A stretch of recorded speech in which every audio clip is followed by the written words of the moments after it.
States of America and to the republic for which it stands, one nation, under God, indivisible, with liberty and justice for all. All right, again, good evening. In accordance with the requirements of the open meeting law, please be advised this meeting is being recorded and broadcast live over the Lunenburg Public Access channel, on Facebook Live, on the Public Access Facebook page, and will be uploaded to the Lunenburg Access YouTube channel after the meeting. The agenda lists all the topics which may be discussed at the meeting and those reasonably anticipated by the chair. Votes may be taken as a result of these discussions. Not all items listed may in fact be discussed, and some items not listed may also be brought up for discussion to the extent permitted by the open meeting law. And with that, we're going to begin this evening with public comments from the board. Do we have any public comments tonight? I have none. Yes, just two quick things. One, the pancake breakfast will be tomorrow at Eagle House from 8 to 10 a.m. And also, just in general, Eagle House supporters, as we've previously announced, is conducting a clothing drive until April, right? April? It'll go to April. They're collecting every Tuesday and Thursday from 10 a.m. to noon. And that drive is off to a very good start already. It only started in December. And the items that they collect are posted, and they appear on a flyer and are also posted at the location, or if I'm not mistaken. So that's all. Where are the collections? At the TC Passios. Okay. Sorry, yes. I left that part out. All right. I'll just announce that the boot drive of the Salvation Army this past weekend was a very big success. So I want to thank everybody who drove by and helped participated, both collecting and giving to the great cause for their Christmas drive. Yeah. And thank you, Mr. Alonso. How did the competition go? I haven't heard. I think that one of the cities hasn't officially done theirs yet. So. Okay. All right. All right. I don't have any public comments. Any from you, Heather? Just the giving tree where we had the Christmas angel tags on the tree outside this room. All the tags were taken, the last two today. And, excellent. So we just want to thank everyone for their generosity in giving back to those less fortunate. Yeah. Well, thank you for that. Thank you for that. I know this is the season for giving, as well as, for many people, Christmas time reminds them of loss and the different loved ones that they've had who are no longer with us. So as I encourage everyone to do for Veterans Day, when I encourage everyone to reach out to people who are veterans, during the holiday season, there's a lot of different faiths that celebrate during this time of the year. And, if you have people in your life who you love and care about, who have experienced loss, especially loss recently, it's always important to reach out to those people during this time period to remind them that they're loved and cared about. All right, any announcements this evening? Any public comment? I'm sorry. Thank you. Any public comments this evening? Good evening. Good evening. Karen Menard, 672 Page Street. I'm here tonight as a member of the Park Commission. I wanted to take a moment tonight to acknowledge the passing of two of our staff from the beach. I know last week it was recognized, but it didn't get caught on the recording, so I just wanted to make an official statement tonight, especially on behalf of the Parks Commission. I am going to read off my phone in hopes that it doesn't cause me to be in tears like I normally am when I talk about this. On November 7th of 2022, our community lost Cheryl Shaw. Cheryl was an emergency room nurse, a training officer with the National Disaster Medical System, and a lifeguard at our town beach. Cheryl gardened and taught swim lessons for over 8 years before hanging up her swimsuit and retiring in 2020. And just a few short weeks later, on November 29th, the community also lost Genevieve Nass.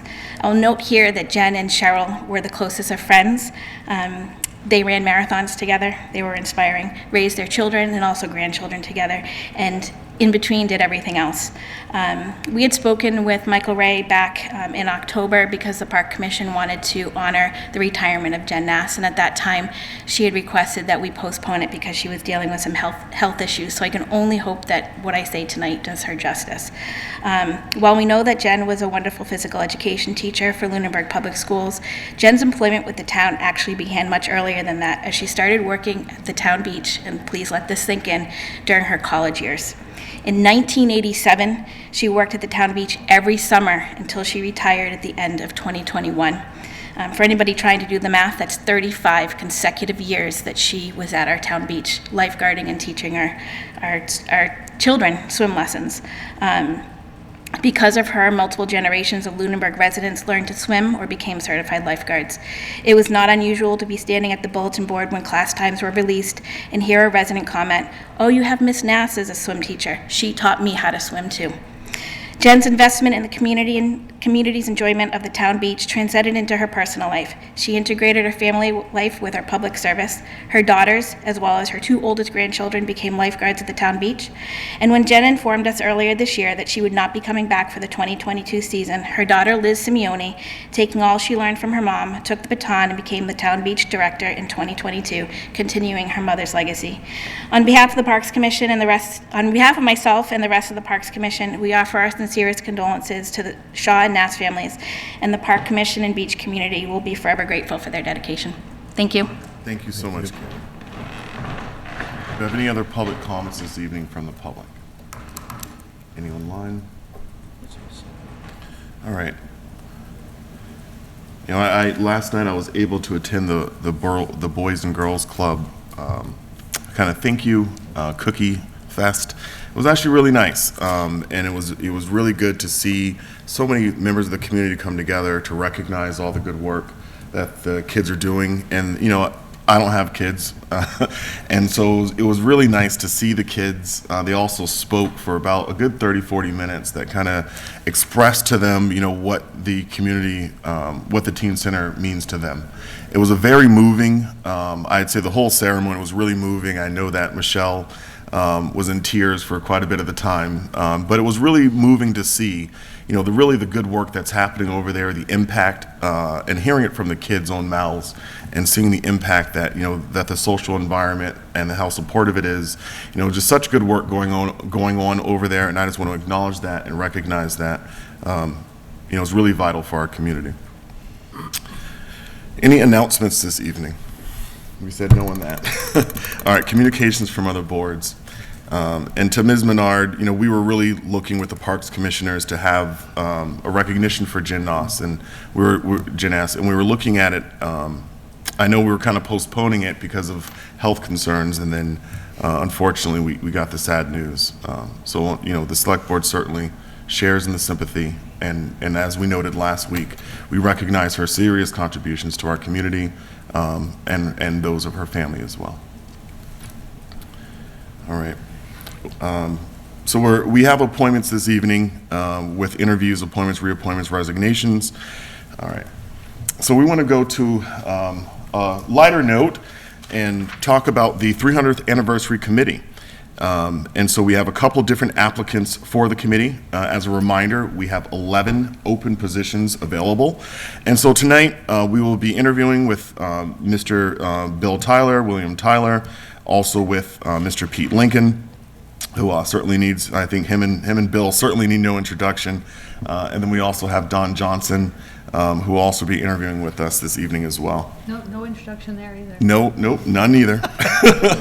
I think these are all three are members of the community who've consistently stepped up over many years, and I'm personally really excited that the first three applicants are Bill, Pete, and Don. So this, you know, great.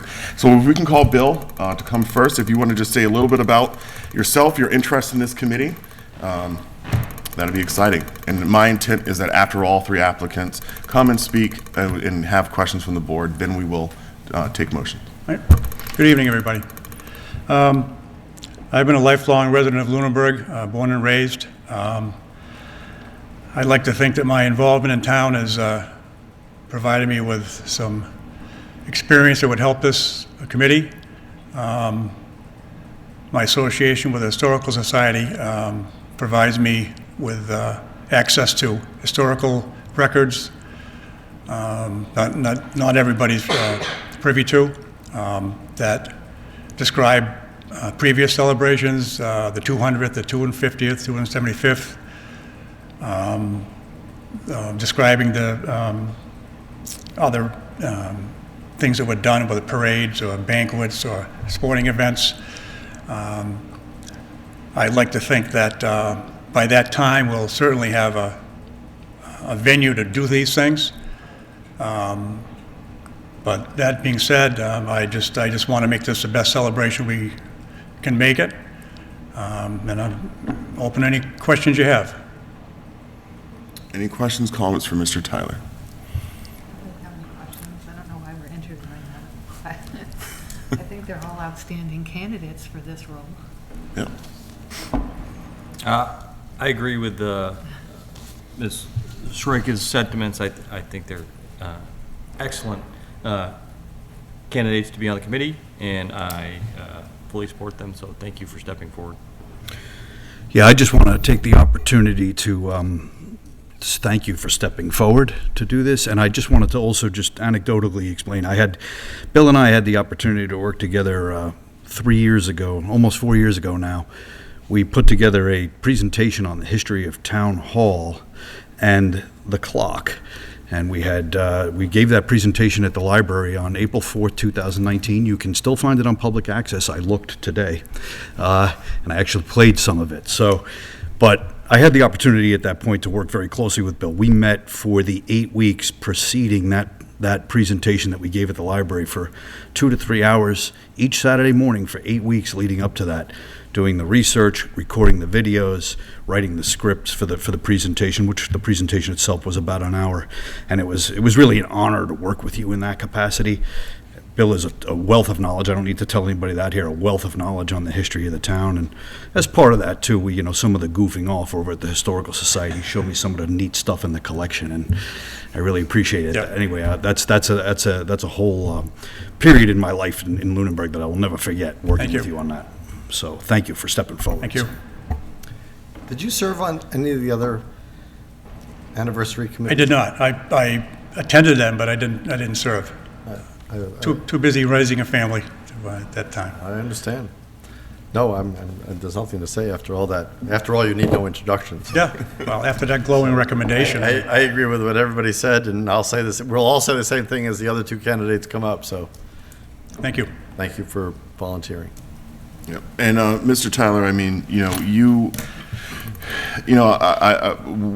we're going to have some of the other applicants who come behind you, and I know what I'm going to say with them, because I've had a long relationship with the Lincolns, and I've known of Dawn. I don't know her personally as well, but it's really impressive, Mr. Tyler. I think you are one of the best among us, and I think that with the company that you'll be joining with the Lincolns as well, with Don Johnson, this is a really good start for this committee.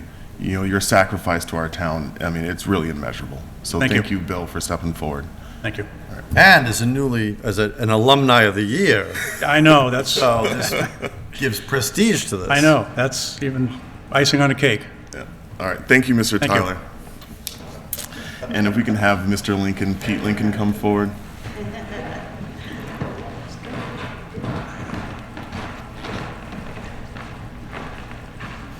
I have been called Mr. Lincoln since school days. I'm not going to talk about myself. If you read the talent bank form, I filled out quite detailed all the things I've been involved in. In 2003, I was the eye of the storm for that celebration, involved in 4 or 5 very detailed activities. The only one I'd like to talk about is the first one, which takes place on first night, as we called it, because we didn't want to infringe on the copyright that Boston had, so we changed it to KNIGHT. And we had a celebration in the middle of the town on December 31st of 2002.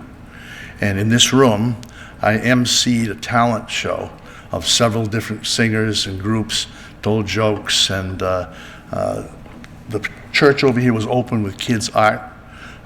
There was some programs going on in 2 or 3 other buildings. And then at 11 o'clock, we did our first live television program on PAC. And the announcement from the government to acknowledge what we had done. And then at midnight, fireworks were shot over the town hall. And it was the announcement of the first Clockwinders. And our first, Elena's opened that night, so we had the television from her, 2 different cameras, inside and outside. It was quite a production. And I was the center of that, and that's what kicked it off. I'd just like to say 3 things about this committee. First, everyone in town is on this committee. Everybody is.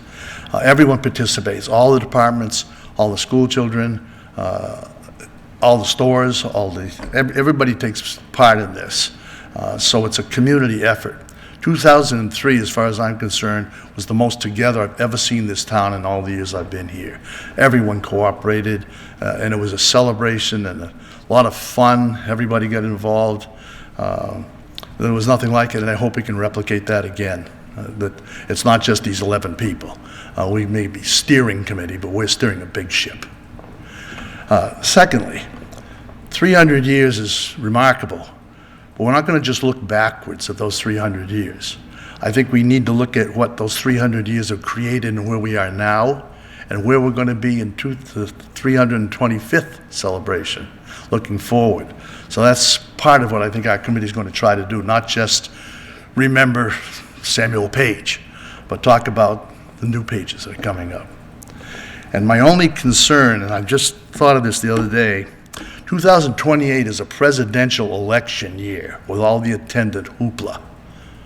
And that's going to occupy pretty much with the primaries, pretty much January to November. And we're going to have to really make an effort to keep politics out of our celebration. This should be a completely apolitical celebration and not get any kind of partisan anything through that entire time. I'm really looking forward to this, though. It was great fun, the very things we did. Kathy Como and Deb and I put together a parade that lasted 2 hours.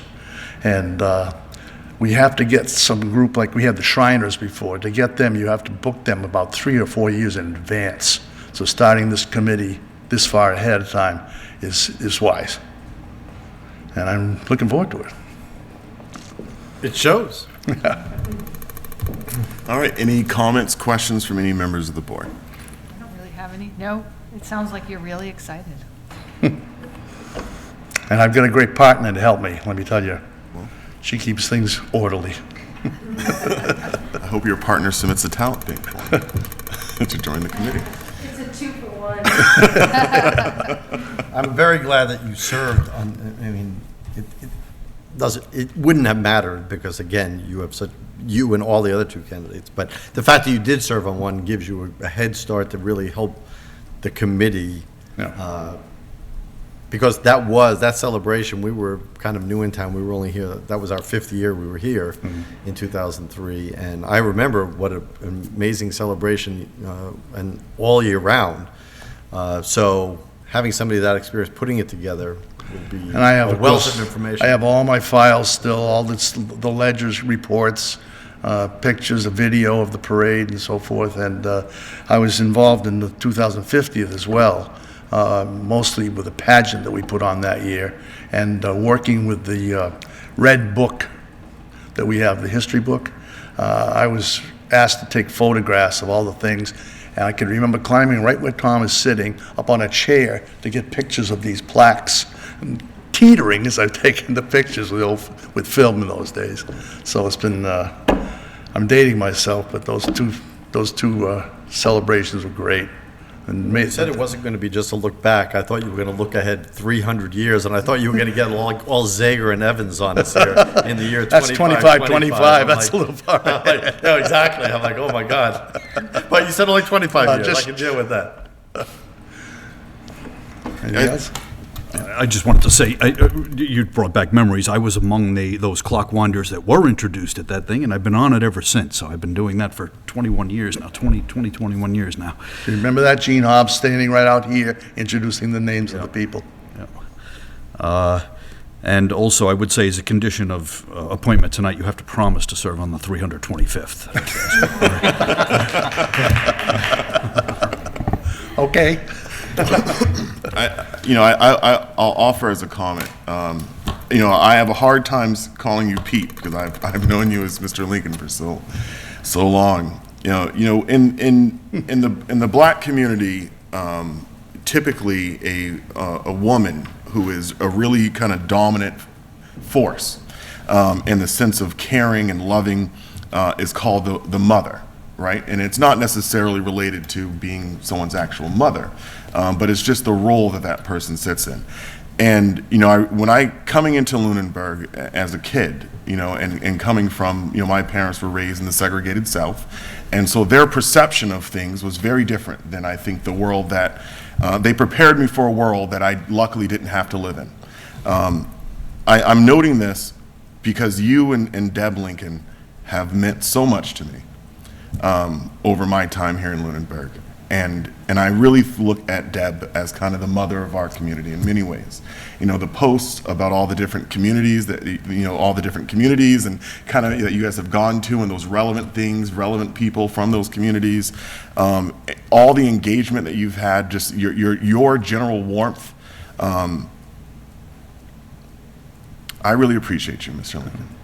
Thank you. So it certainly is an honor tonight. And I got to tell me something about you. When you first came to my attention, you gave Martin Luther King's speech for a freshman competition and won. And I was incredibly impressed. I said, who is this kid? He could do that. Did you know that? He's a freshman speech winner. Yeah. So we got a mutual admiration society, Mike. So thank you. Thank you. Okay? And he can also recite the Pledge of Allegiance in Latin. So I don't tell people I still have the I Have a Dream speech memorized, but that was a long time ago. Well, when I was in my fraternity, because my name was Lincoln, one of my chores was to learn the Gettysburg Address backwards. It took me a while. Well, thank you so much. That was intellectual hazing, I guess. Better than drinking. I'll whip out a tissue here. Have and good holidays, guys. Yes, you too. Thank you. All right, and to Ms. Johnson. Dawn Johnson.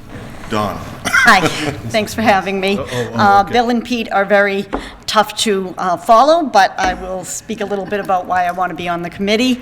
I'm semi-retired, and give me a minute and I will fill it up with 10 more things to do. I'm one of those people. I'm involved in the Lions Club. I'm very involved in the Girl Scouts and a million other things. But as a lifelong resident, the town of Lunenburg is just so important to me. My dad, Bill Proctor, was on the 275th committee and the 250th committee. So that makes me feel like I should follow along in his footsteps and be on this committee. As a college student, I was in the pageant in 1978, and as a young married woman, I was in the pageant in 2003, and so I have a lot of fond memories of all of the celebrations, and I just would like to be a part of it. Thank you. I know Dawn. Both from church. Church. Yeah, I think it's a great fit. Excellent. Yeah. Thank you. Any other comments or questions from the board? I love the one-upmanship of everybody. My favorite part of it.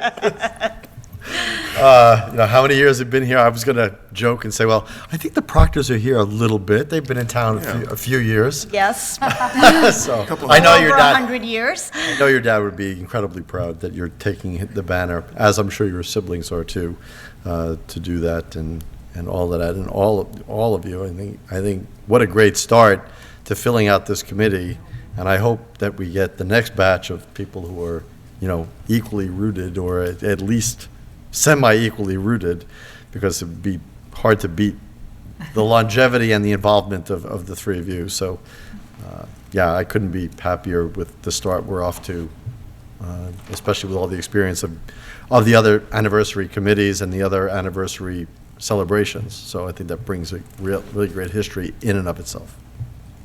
Yeah, and I'll hear on everything you just said, Mr. Alonso. I won't repeat it, but thank you as well for coming forward and for your involvement in our community. Your family's involved in our community. I know I went to school with several of your relatives. Yeah, for sure. Okay, thank you. All right, thank you. Mr. Chair, I would be proud or honored to move that we accept the nominate, well, not that we accept or appoint all three interviewees, Mr. Tyler, Mr. Lincoln, and Ms. Johnson, to be the first three members of the 300th Anniversary Committee. Second. Any additional discussion? Ms. Menard, do you want to join? All right, as many as are in favor of the motion, please say aye. Aye. Those opposed, no. The motion passes unanimously. So please be sure to check in with the town clerk and get sworn into your new position. So, Thank you all. thank you. Thank you. All right. We also have tonight ratification of the town manager's appointment of the public access videographer Matthew Monroe to the town manager. I'm asking the board to ratify Matt Monroe as a new public access videographer. Matt has his Bachelor's of Science in Film and Television from Drexel University, where he assisted production for extracurricular student projects, including writing, producing, equipment rentals, directing, camera operation, audio recording, editing, and sound design. Prior to his undergraduate studies, he worked for the Groton Public Access, and he was a director and editor for a show called Around Town, Groton Gaming, and Movie Jam. And his references spoke highly of his work and stated he was hardworking, engaged, able to work independently, and has a positive attitude. All right. Sounds really good. Is he in there right now? Yeah. Okay. Started a little. All right. Any questions or comments for the town manager related to her request for ratification? All right, seeing none, is there a motion to ratify? I move to ratify the town manager's appointment of Matthew Monroe to the position of public access videographer. Second. All right, there's a motion and a second. Any additional discussion? As many as are in favor of the motion, please say aye. Aye. Those opposed, no. Motion passes unanimously. So please, Matthew's in the booth with us Yes. tonight. So congratulations, Matthew, on your appointment as a videographer. We look forward certainly to working with you in years to come. And on a light note, the select board typically doesn't say too much to the booth aside from, sometimes when there's conversations, but we know that hasn't happened in quite some time. So really welcome aboard. You have a really good team that you're going to be a part of. So welcome aboard.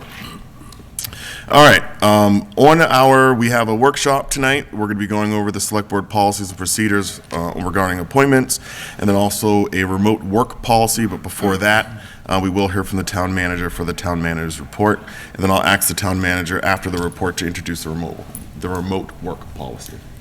All right. Mr. Chairman, since Mr. Bowen is here. Yes. Do you want to take it out of order? For license renewal? No, for. Chapter the, 61. 61. Yes. Yep. All right. Absolutely. So we're going to take the request of the town manager. We're going to go to current business, number 1, Chapter 61, Notice of Intent to Sell, with regards to 255 Sunny Hill Road, parcel number 3. And has everyone had the opportunity to read up on this? Yes. Yes. Okay. To the town manager, would you mind presenting this to us this evening? So this is when requests for taking parcels out of Chapter 61, that we have a procedure to follow, and it follows Mass General Law. So that procedure was followed. So the executive assistant, Elaine Peterson, worked with town council and with Attorney Bowens regarding making sure everything was in order, and a complete description of the property and everything was included. And the planning board had a meeting last night, and they approved the A&R to separate out parcel 3 at their meeting last night. So everything is in order for tonight. The notice was prepared by our town council and is ready for the board for signature. All right. And so in our process, as the town manager just made reference to, we do go through several boards when there's properties in which the town can exercise a right of refusal, or exercise a right of refusal on. And so I'm just going to note that the Conservation Commission voted that they do not have an interest in acquiring the property. We also had Open Space Committee that there was no discussion of the item, and then I'm aware that the planning board also believed that there was their highlight of their note is that is recommending for the select board not to take any action with regards to the first right of refusal for this property. So with the recommendations from other boards and committees that there's not some pending interest in this property, the question then comes before the select board to identify if we have interest in this property. And if not, then we will waive our first right of refusal option. And so with that, is there any discussion on this from the board with regards to this piece of property? No, All right. to myself, with the communications we had with the other boards and their recommendations, I am fully comfortable in waiving our right of first refusal. All right, and I'll ask for the recommendation from the town manager. I would agree with that. Okay. All right. Without any other discussion, is there a motion? Is there a motion? I will move that the town of Lunenburg, under the Board of Selectmen, waive right of first refusal for the property presented to us at 255 Sunny Hill Road, Parcel 3, and identified by the provided map. Second. Okay. Any additional discussion? Thank you. We have how many pages to sign? Should just be that one. Okay. Without any other discussion, as many as are in favor of the motion, please say aye. Aye. Those opposed, no. The motion passes unanimously. We have waived our right of refusal, first refusal. Get that signed released tomorrow? Yes. If you just want to call Elaine first before you come by. Okay, that's fine, thanks. We want you to buck the traffic from across the street. All right, this is just me. Good night. Don't forget your coat. Would you mind passing this down? Only one signature was required. It's only you. But if you can just pile it at the end. Thank you. All right, so to the town manager's report. All right. I'll start with the announcement of existing vacancies. There are now 8 vacancies on the 300th Anniversary Committee. There are 2 vacancies on the Council on Aging.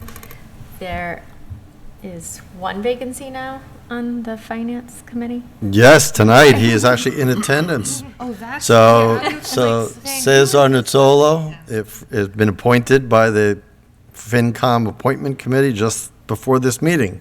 So we welcome him aboard. Welcome. You got sworn in, right? All right, it's totally That's official now. awesome. Right? That mystery has been solved. Yes. There are 2 associate vacancies for the Green Communities Committee, and soon to be 1. We have an interested applicant at next meeting. There are 2 vacancies on the Historical Commission, 1 member-at-large vacancy for the Open Space Committee, and 1 associate vacancy for the Zoning Board of Appeals. Anyone interested in serving on any of these committees can get the application form on the town website, complete it, and return it to the Select Board's office. And if you have any questions on any of the roles and responsibilities of these positions, you can contact the office as well at 978-582-4130, extension 144. For current employment opportunities with the town, there is an administrative assistant for IT, heavy equipment operator at the DPW, facilities director, a library assistant, library page, police officer, production technician for public access, public safety front desk clerk, recreation director, and a videographer positions for public access. For more information on these positions, you can go to our website under employment and find the job postings there and how to apply. Thank you, Heather. As you get into your next part of the update, would you mind just reminding us where this parcel is going to be at? I was going to ask that, too. For Loofah. okay. Yep.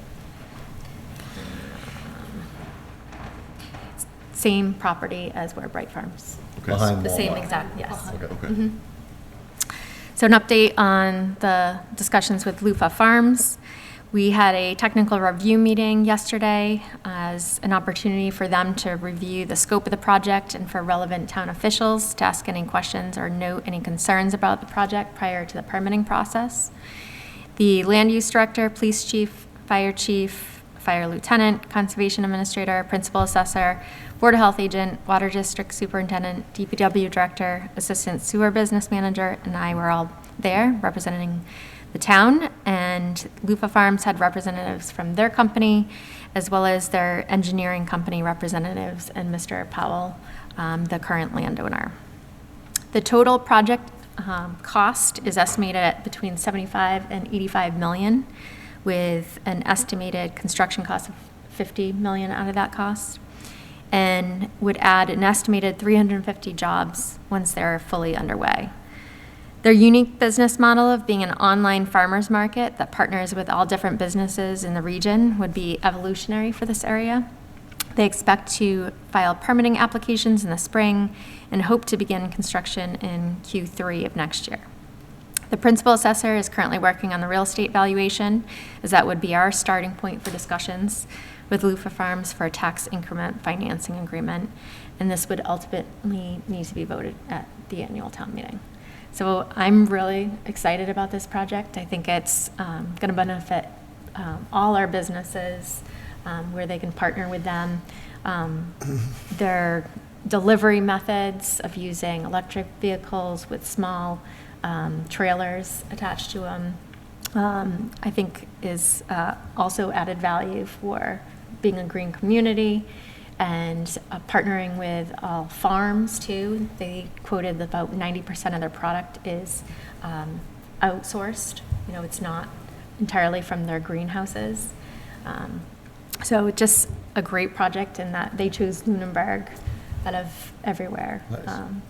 They have, company founders have their roots in New England, especially Boston area. So it's just really exciting that Where are they headquartered now? Montreal. Oh, okay. Yep. So just a really unique business model of how they are set up. Excellent. Great. Excellent. Yeah, we look forward to that hopefully coming out and Yes. yeah, going to fruition, so that's excellent. Yeah. Thanks, Heather.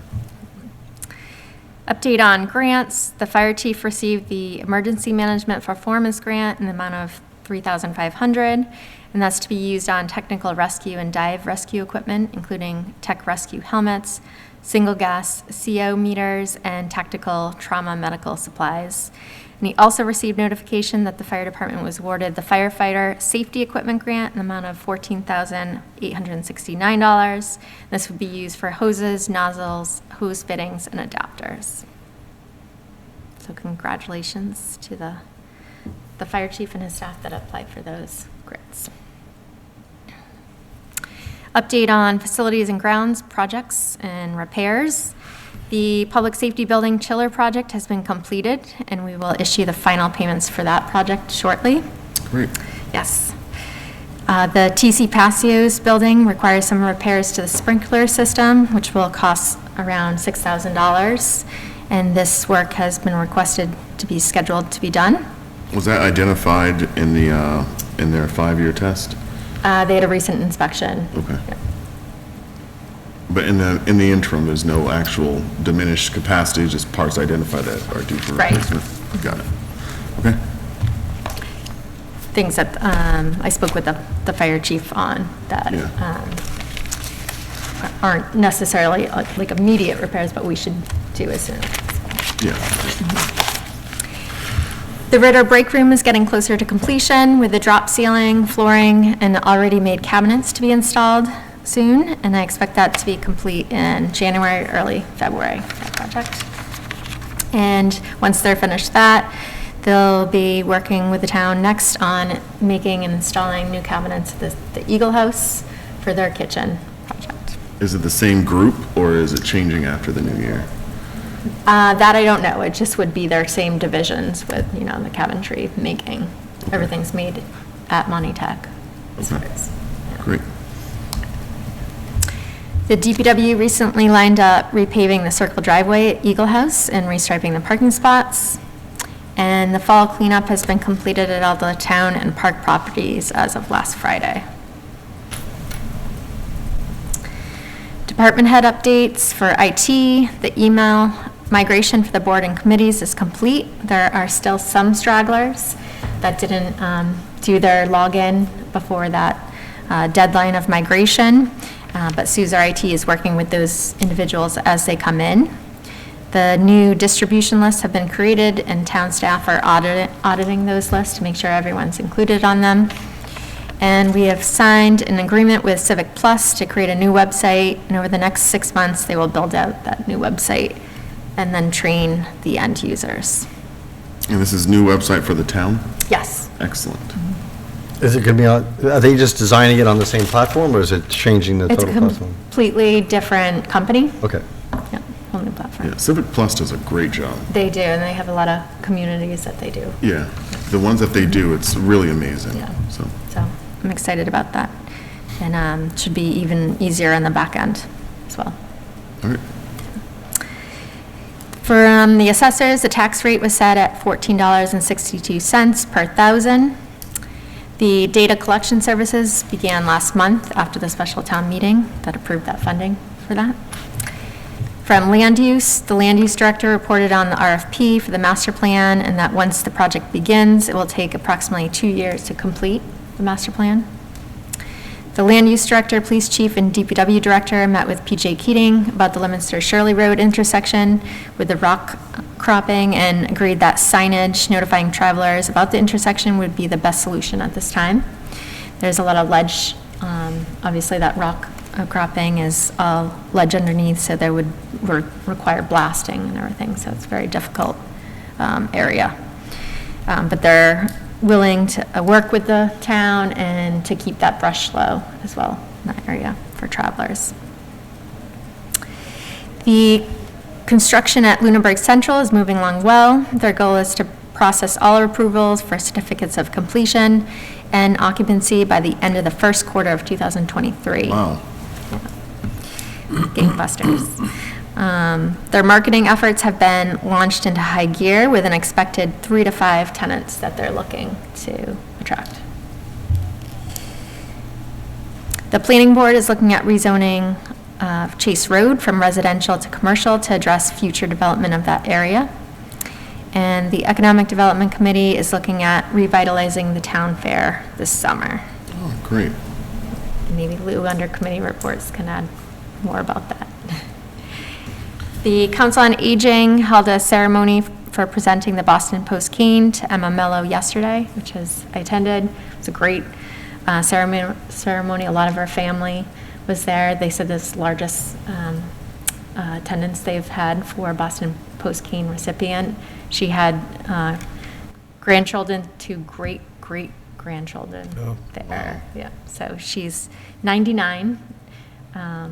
I think her birthday is in May, so she'll be 100 next May.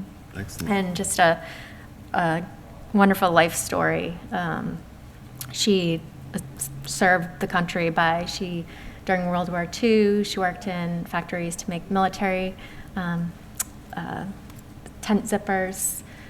She worked at a factory where she was the only person entrusted to handle the diamonds. So she's a very trustworthy person. Married to her husband for 45 years before he passed. Her daughter got up and spoke about how anything her mother touched, she did, beyond measure. From making all the curtains and tablecloths in their house to, everything, as well as making gowns for benefits. So Yeah. just a great. The Boston story. Post cane stories Yeah. are just wonderful. They're Yes. just Yeah. fabulous events. And also from the Council on Aging for programming, pickleball is being held Mondays and Fridays, 11 to 1 p.m. at the GC Patios. Floral classes are being held, and the Council on Aging, they discussed this at their meeting today. They're finalizing their rebranding logo as well. From the fire department, they received their final inspection from the state today, and will be beginning running at the paramedic license level starting January 1st. They will operate on a part-time basis for a few months until the new paramedics achieve their 50 supervised ALS calls, and the chief expects to be operating 24/7 at the paramedic level by March. Excellent.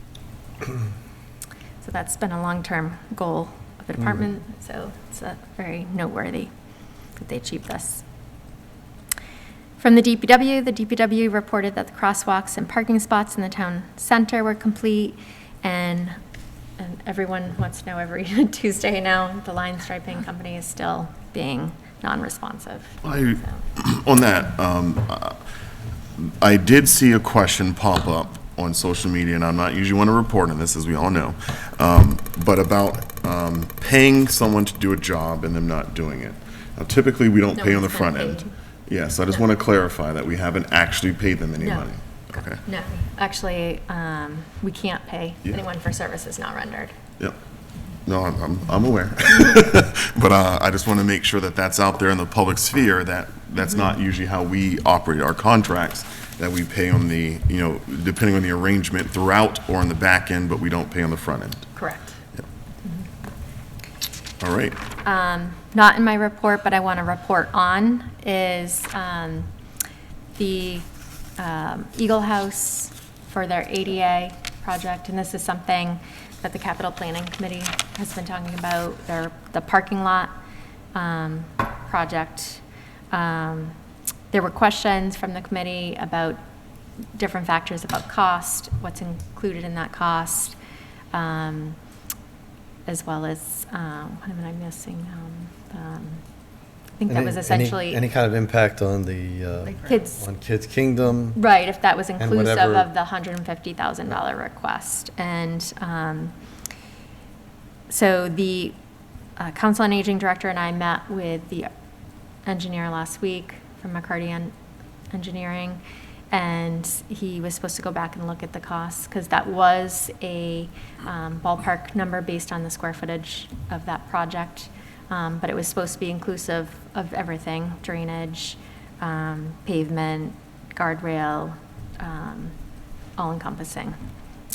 The other alternative, we discussed with him, and he was supposed to get us a price, because parking is the number one priority. So if this had to be tabled, if we could phase this and put additional parking along Memorial instead, in front, going down Kids Kingdom, as at least to get additional parking at that building, because it's such a need. So if that's, we're waiting on final numbers for that as well. Well, I'm just curious how you're going to deter people that are going to the playground from parking in those parking spots. I don't think you would deter them, but I think a lot of the times there's different hours that people are going to the senior center versus going to Kids Kingdom, except probably summertime, where the school's out. Depends on what programs the library is running during the day, in the spring and the fall, and they could coincide. Right. With kids that are not in school. Mm-hmm. The younger ones. So it would not only benefit, right, the senior center, it would benefit people going to Yeah. the Yeah. Kingdom as well. So more of a community improvement. Right now, some people park at the library when they're going to Yeah, they senior walk over center instead. I do events. that. Yeah. So, Because people like myself can walk that far. But, and so you leave the seniors, the front row spots. And the younger seniors, like myself, walk from the library. Yeah. Yeah, that is my, sounds good. My only concern exactly is what Heather's bringing up, which is that, seniors encompasses a wide age range, and that some people at different points in that age range may experience mobility concerns. And making sure that there's adequate parking in close proximity, to the building. Whereas, other town agencies, it's not serving a population where they're, like I don't want to dwell, but there's a huge range of people and who are considered seniors, and just noting that some people in that range have mobility concerns, and making sure that we have, I don't think it's appropriate to put like, hey, park here if you have mobility problems or concerns. So just making sure that there's adequate parking, in that area. So just yeah. not getting too I'm far. not saying abandon the parking along the building, but I Okay. think there's certain obstacles that may prohibit it from being on the capital plan that are unanswered. Specifically, the relocation of some of the Kids Kingdom equipment that would be required. Oh, I thought we talked about there was no relocation, that they were just going to put up things along the, like, those big concrete things. The last conceptual plan Oh. from the engineer, there's some pieces of equipment where the guardrail would need to go, and because of the fall zone for equipment, yep. That it would require to be relocated, at least to the back of the property. We should look at I mean, my own personal feeling, and it is just a personal feeling, we should look at moving Kids Kingdom in its entirety over and make a real parking lot for the senior center instead of dabbling along the edges to get extra 8 parking spots or 5 parking spots. We should just get a parking lot that is sufficient for what they're doing. Yeah. That would be, at least solve the problem, because everything else is like fitting something in that we're going to outgrow before, possibly by the time it's even done. And there's all of that extra space on the other side of Right. Kids I mean, it was a problem before because we Yeah. were talking about the skate park going Right, there. right. But now that we don't have that, Yep. we really have a place All to of that. move. Yeah. And it's a movable. I And- mean, it's not that old. It's not going to, it'll cost, but I mean, it would be a real solution, I think, so. Yeah. I think that's more of a political discussion that would take longer than the time frame that we're looking for it to be done next year. If we were to talk about, getting consensus on moving Kids Kingdom over to create additional parking along the side of the building. But this, if you look at it, like creating more parking along Memorial for where it stops right now, will still help, anyone in that area for additional Yeah. parking spots. Yeah, well, luckily, I think on the political discussion side, it's probably one of the easiest sells possible. Exactly, that's what I would think. I'm like, I don't know how political it is. I mean, it would Because- seem I like have pretty no straightforward idea. I know, it does. discussion. Yeah. Mr. Chair, through you to the town manager, has anyone considered making that street a one-way and then doing angle parking along the roadway? I think that was a that, discussion the yeah. board had in, maybe a few years back, but it hasn't been addressed since then. I mean, that would be, just from a number of cars, you'd pick up a lot of parking doing that, and that's not a heavily traveled roadway, and it would be an easy one-way. Yeah, line striping too, Yeah. that's the answer, yeah. It'll be done like that. Ouch. No, but I mean, it's, the only hard part there is just line striping. I wasn't Right, saying that right. to be joking, but yeah. Yeah. I didn't think about it when I said it, the context of line striping, but yeah, I mean, that's just the only hurdle there, right? So, okay. And we'll talk about the ADA patio and come to ARPA, take it, so. In meetings, events, and other announcements, the Zoning Board of Appeals will be having their next hearing on the Pondview Commons permit application on December 14th, so tomorrow night, 7 PM in this meeting room.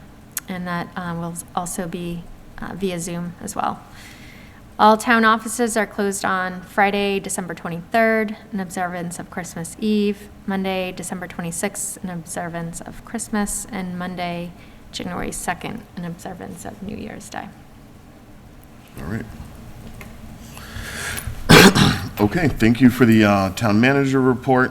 And so, starting our workshop, we're going to talk about 2 main things here tonight.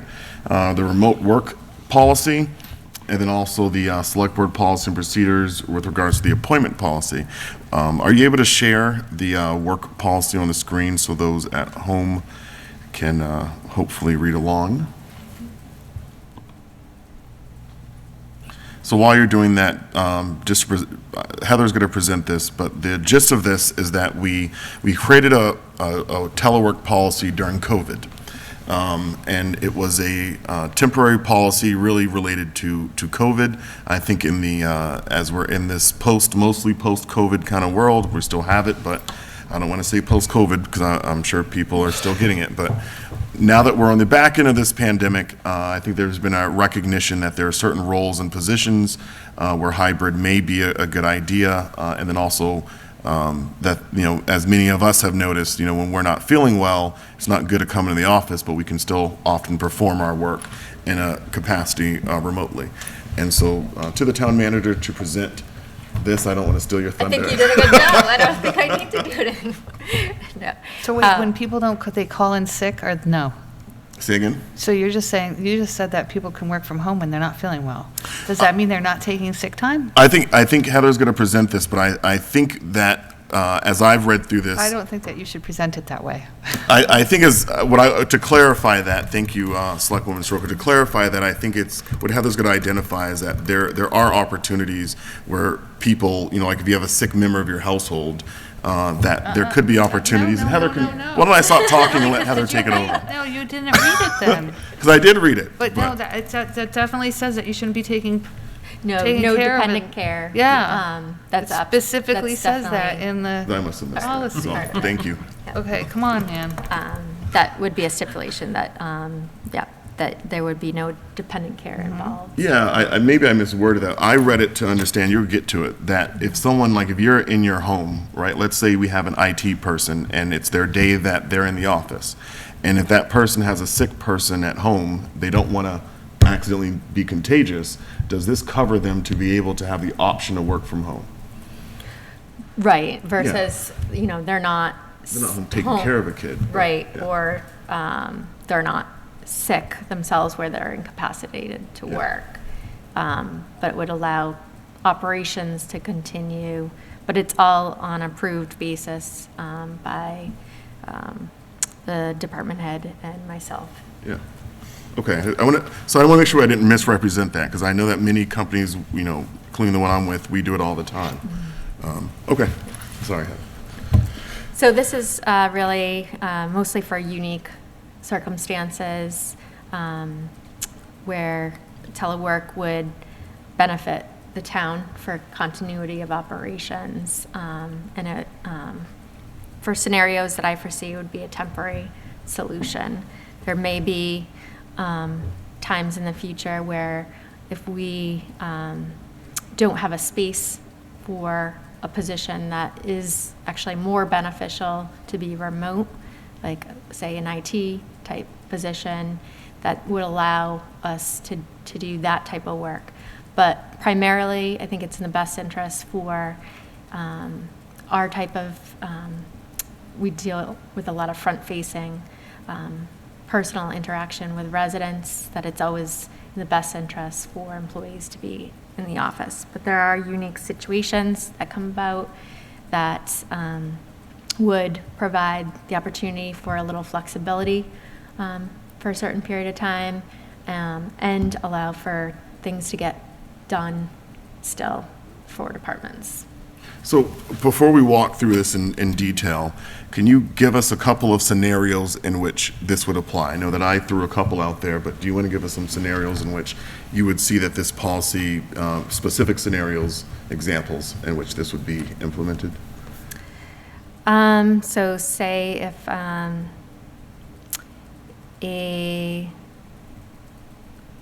trying to think of one that's the most universal.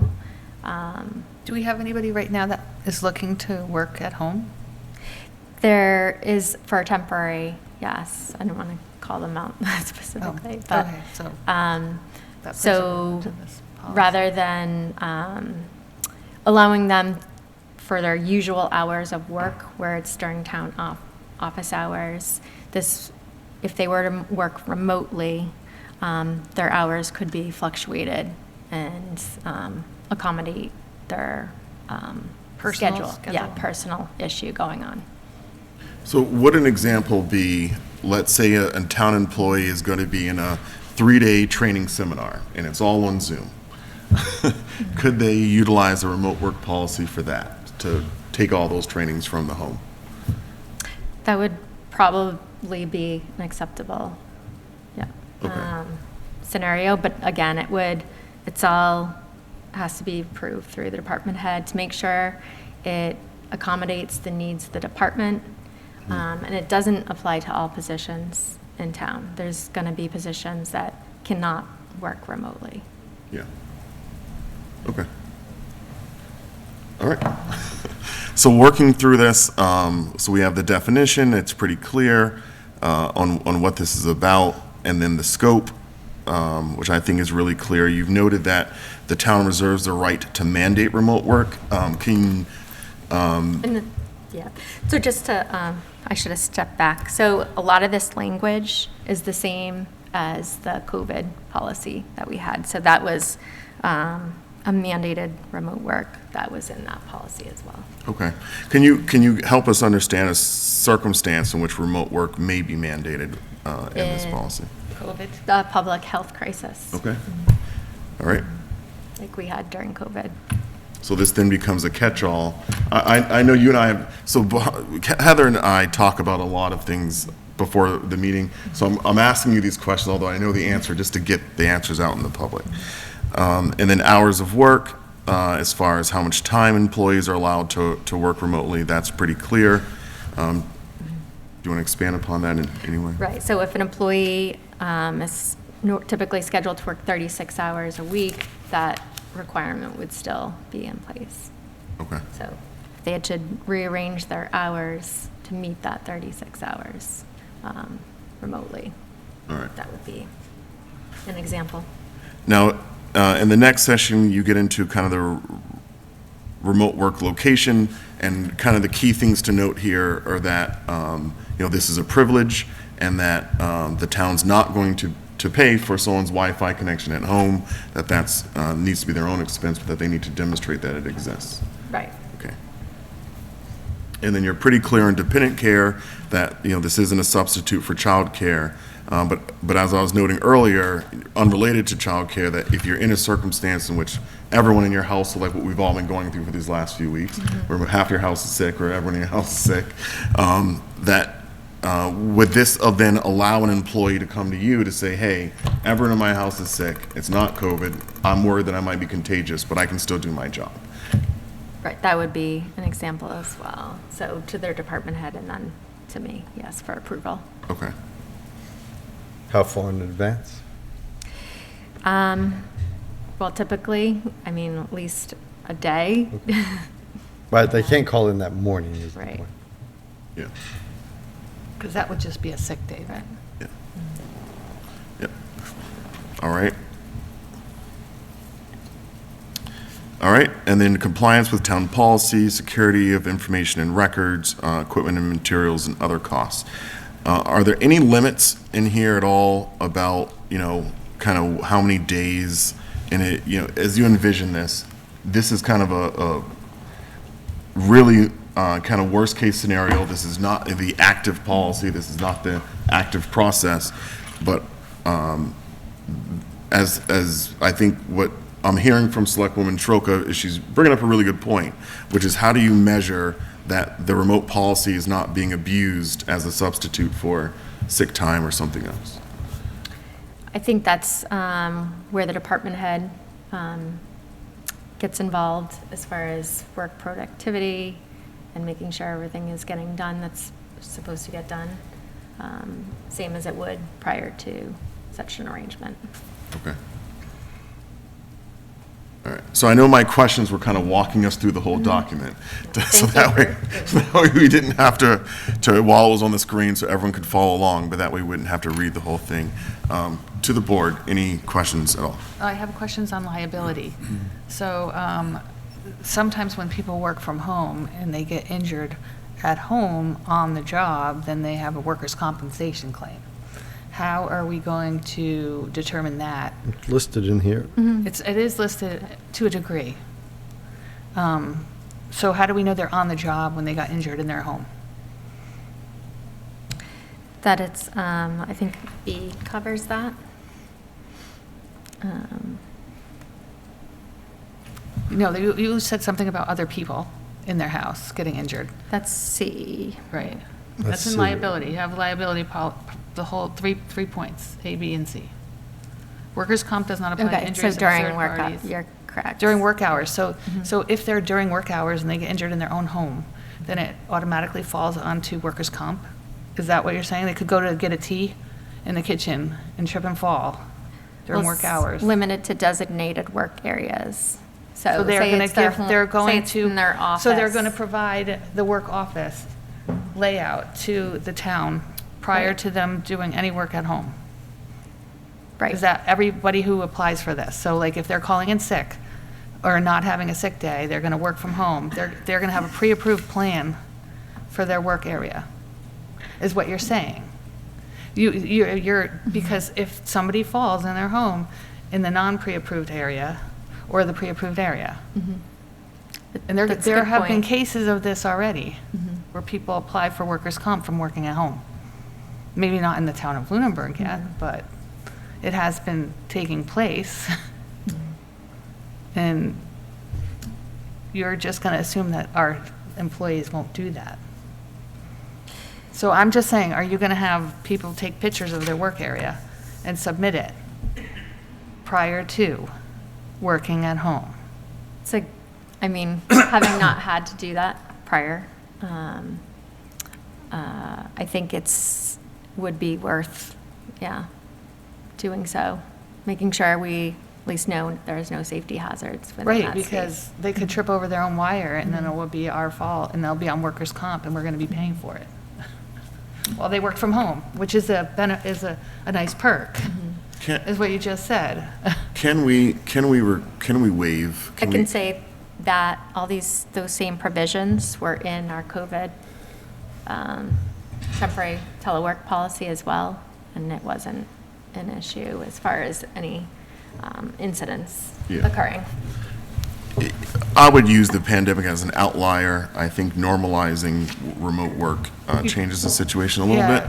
But I would ask, is there a way with so the way the liability is already written is, employees are responsible for ensuring there are no hazards in their remote workspaces, such as loose carpets, exposed wires, broken furniture. Similarly, employees agree to practice the same safety habits they would use in town offices, maintain safe conditions in their alternate work locations. Employees must follow normal procedures for reporting illness or injury. The town assumes no responsibility for injuries occurring in the employee's alternate work location outside the agreed-upon work hours, or for damages to employees' real or personal property resulting from participation in the telework program. Workers' compensation coverage is limited to a designated work areas, employees' homes, or alternate work locations. I want to come back to that one.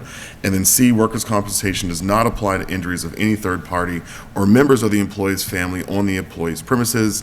Employees agree to indemnify the town for any claim an individual may make against the town based on the employee's remote work assignment. So I think there's kind of two questions that pop out to me. The first is in B. The first sentence says the town assumes no responsibility for injuries occurring in the employee's alternate work location outside the agreed-upon hours. And then we're noting that, our coverage is limited to just those areas. Can we ask our employees to waive all claims to workers' comp when working from home?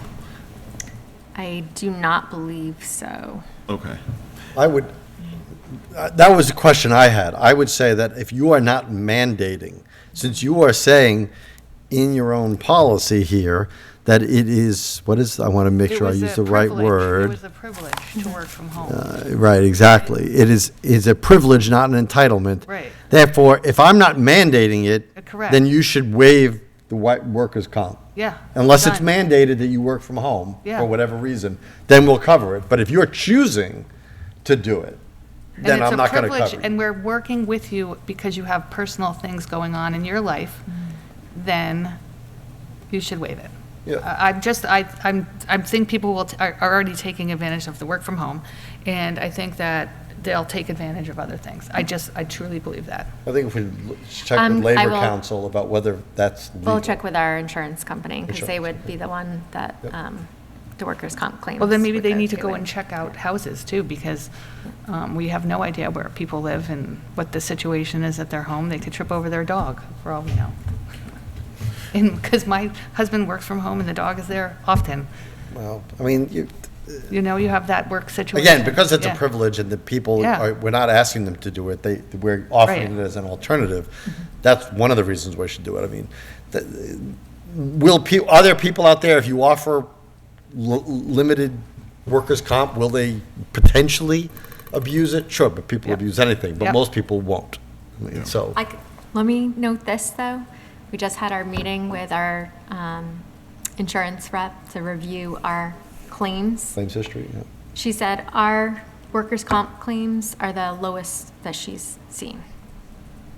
So Compared to what size? I mean, Size- out of her whole territory in Massachusetts. But do we have as many employees as other places? Like, that's just a nice blanket statement, but It's a comparative. percentage. Right. So it's based on percentages. So on the C portion of this, in liability as well, where we're noting that employees agreed to indemnify the town for any claim an individual may make against the town. So although we are approving this, it seems as if there must be another acknowledgement that the employee needs to sign, that in which their signature is attached to these waivers of liability that says, yes, I am waiving this, and I am indemnifying the town. So that way, there's a form that the employee then needs to acknowledge before they're even eligible for this. Because I think my... Yeah, that would be part of, like, procedural, as far as documentation that Okay. internally. So internally documenting that employees have signed off, they're aware of the policy before they're then eligible for it, okay. Because I think we definitely need to get those signatures on file, so that way we can't just say, well, we said we're going to be indemnified if we offer this to you, and they're like, I didn't read that. Okay. And then, Ignorance is no, not an excuse. absolution of the rules. No. And going back to what Selectwoman Schroeder's been bringing up about mandated, there is the note that work can be mandated, remote work can be mandated. So when it comes to liability, just noting that, I think it just needs to be worded that when remote work is not mandated, that we're expecting the employees to waive any kind of claim to workers' comp. That's what If I'll that's ask, legal, if we if can it's legally legal, do that. yeah. Yeah, if we can That's legally what I do would that. say. That would be my opinion, too. Yeah. Okay, any other catches or comments from the board? Just saying, go ahead. Just a clarification, kind of leaving the liability portion aside, I think that's been covered.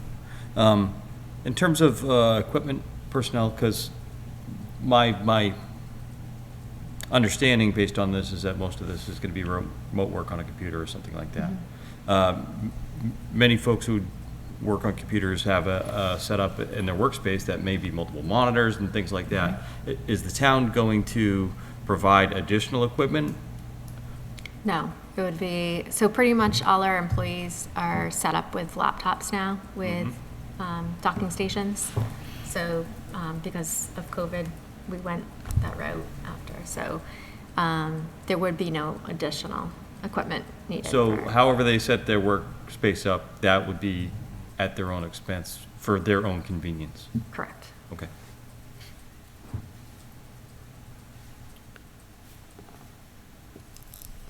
I would just say in number one, under purpose, it's mentioned in there that the ability to work remotely is a privilege and not an entitlement, is not a company-wide benefit. Since we're not a company, I would probably say we put a town-wide benefit, yeah. Obviously, this was taken from somebody else's policy.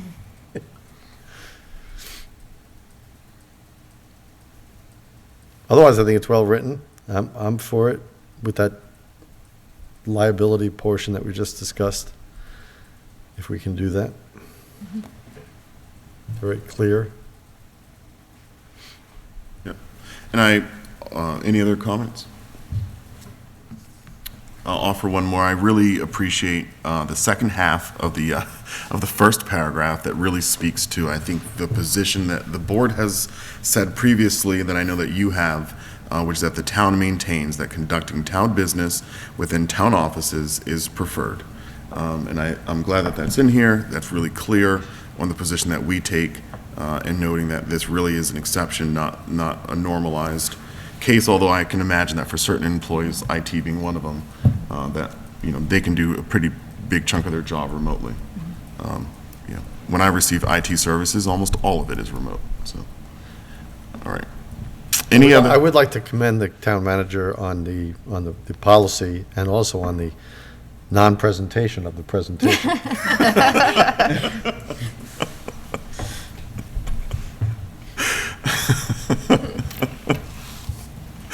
All right. So it sounds as if those changes are pretty minor. Can we? I'll get those answers by next meeting. Okay, so we can put this on the agenda for next week, for us to come back to it. Okay. Any other comments on the remote work policy? Nope, okay. Review select board policy appointments. So, excuse me. So in our Google Drive, and I'll bring this back up. So we have the appointment policy. This is the most recent. Yeah, I'll have to double check. But, so this was the, what's in our Google Drive is, reflects the original policy that's been modified. Everything in blue is new language, everything stricken is previous languages, and as I noted to the board when we presented this the first time, that I did rearrange some of this. So although we may have used original language, that some of the order of this has been changed, just so that way we can to have a new format. So what I'm hoping that we can do tonight, the board's had this for a couple months, I'm hoping we can work through this and see where we're at with regards to approval. I know there is a clean policy, but I'd have to probably look at our record to see where that one's at. All right, so presenting this with the board, just quickly reviewing this again. So what these policy changes do, and looking through this, is we've incorporated feedback from all of us previous meetings. The real major changes here. Well, let's just talk through this. In section number 1, volunteer applications, the town manager will ensure the availability of up-to-date volunteer applications. So this is changing the name from talent bank forms to volunteer applications in town hall, other buildings, and on the town's website.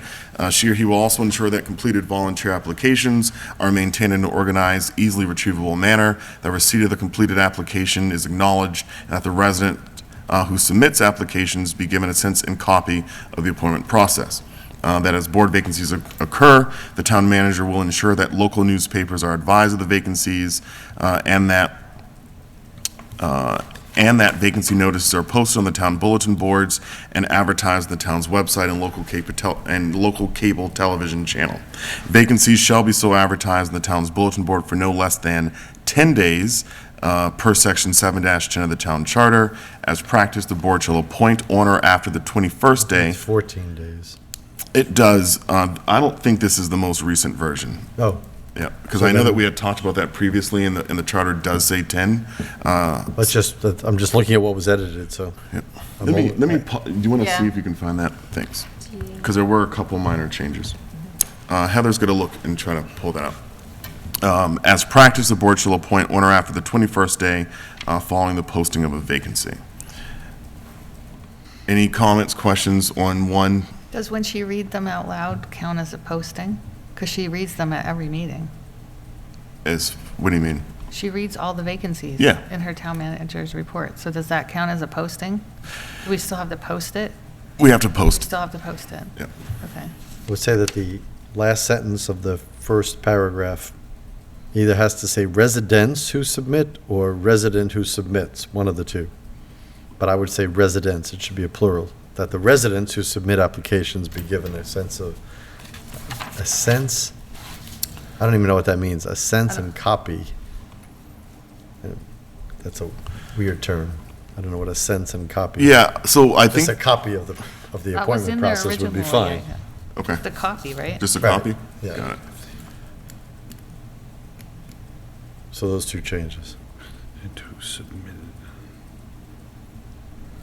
And you don't even have to have the residents. You can just write that residents who submit applications. Because the makes it sound like it's, What? the, that's in front of From residents. If October you take that 18th. out and write Right. residents, right? Right. It reads better. If we can go into October the 18th in our Google Drive. What, October? Yep. I don't remember October. So October the 18th, and then the appointment policy that's there. This is going to reflect the clean, Tracked one yeah, or clean one? the tract, so we can see the changes. All right, and because there were a couple changes after our last discussion on this, and they are reflected in this policy. So in paragraph 1, and that the residents, No, Just eliminate the that- word "the" in front of yeah. resident, just That say that residents residents, who submit. plural, who submit applications, be given a copy of the appointment process. Yeah, no sense. all right, Be given. okay. Any other comments on 1? Well, then, this one says 1 day, it doesn't even say 10 days now. No less than 1 day, because it looks like the 0 is crossed out. The 0 will not be crossed out. Okay. In the clean version, it's not crossed out. I do have one general observation, but the first instance of it is in this section, so. Yeah. In some places, it's clear when board is used that we are talking about the select board. In some places, there is ambiguity around it. I would just recommend that that select board be used anywhere or everywhere the word board is used, but select board is intended. Got it. Or you could define that right away. And when they write board, here to after, referred to as board. Yeah, you can do that, yeah. Yeah. Given that we're talking about multi-member boards and bodies, Yeah, that's where I was, because when I went through the rest of the policy, it was like, well, what board? You know what I mean? So, all right? Okay. And that change would be throughout. yeah.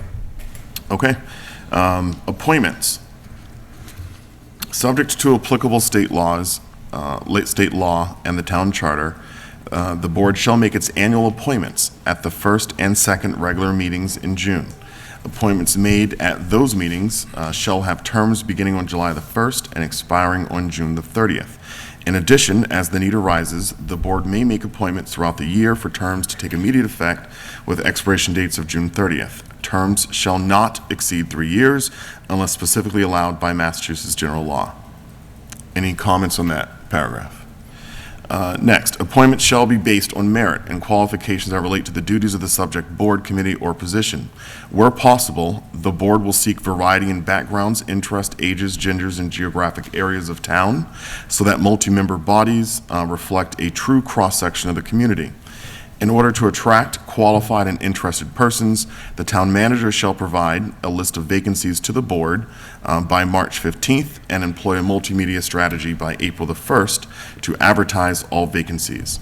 Volunteer applications shall be submitted by May 15th for consideration during the board's annual appointments in June. Any comments on this? Just one question. In the sentence, you said the town manager, you said shall provide. It's listed as will. Do you want will or shall there? You read it as shall. I read it as shall. Yes, but the word will is there. I think will is maybe more appropriate. Okay. Any other comments? You bring that up, is it substantively different? No, no. It is, well, will is, shall is always a mandate. Yeah. That's, Yes. yeah, will is Also, not necessarily a mandate. Yeah. It's more like should, will. Yeah, Wow, okay. that's my understanding as well. Yeah, yeah, and certainly that's the case in I think there contract needs to be a law little and flexibility, statutes. that if it's not the 15th, if it's the 16th, if it's, it's not the end of the world.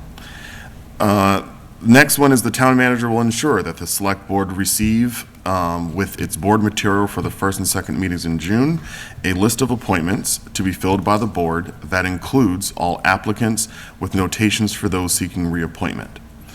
So my only comment is remove the double "the" in front of the select board. Got it. I have a comment on this one as well. All right, let me just, 3 is 2 appointments, paragraph 3.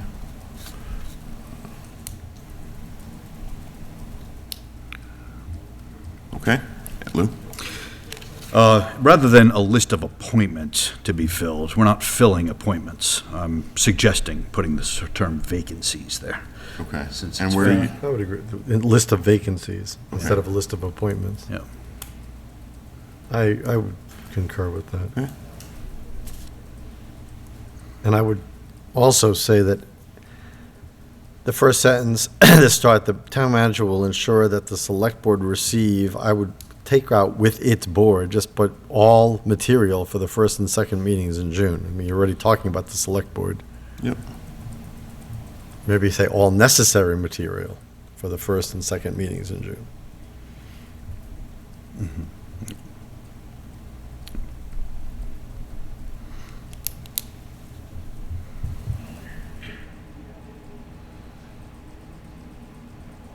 Okay. Any other comments on that? All right, next paragraph, the board shall conduct interviews when there are multiple, and this is a shall. The board shall conduct interviews when there are multiple applicants for a vacancy. Members may also request before May 25th for all participants to an identified board or committee to have scheduled interviews. Now, when you say members here, who are members? Members of the select board. Yes. Select board members. Yep, I have a note on that as well. I'm working with you here. You're reading my mind, that's how well you're working with me. Yeah. I want to don't- sleep tonight. I I- hope I'm not. I was under the belief that we interviewed no matter what. No, we don't. Did we just not do that just now? Right, if there's just somebody wanting to be reappointed and there's nobody running Okay. against them, we can A just. reappointment, only a reappointment. What if it's somebody new and they're not running, there's nobody else? That's You true. know what I'm saying? Like we have Yeah. right now, like all Yeah. of those vacancies. And 3 people just now for the committee we interviewed. Correct. So I think drawing a distinction, like with tonight's interviews, for example, is we're at the very beginning of this. And if we get to a point where we have competitive Oh, good, yeah. interest, Okay. that we want to make, in my opinion, it would be best to start from the beginning of having interview process, so that way, if we get to a competitive interview process, that we don't have a history of appointing anyone onto this specific committee. But in this context, no, the board does not often interview most of the people that are up for reappointment or appointment. That has not. But, Mr. Chair, I mean, Mr. Roca makes a good point, is that if there's a vacancy that only has one applicant, but that applicant is not a reappointment, it is a brand-new applicant, we always, Yeah. in my tenure, have interviewed that person. Okay. The only time we don't interview them if it's a reappointment of a vacancy, of somebody who's already in the position and nobody is, there's nobody contesting the seat. So how would the board like to reword this paragraph? Just take it out. Well, I think we need to make notes that we're conducting interviews. So I don't want to delete the paragraph. I think we need to say that the board shall conduct interviews. So we can say, I'll just take a shot, but the board shall conduct interviews when there are multiple applicants for a vacancy or any new applicant to any position.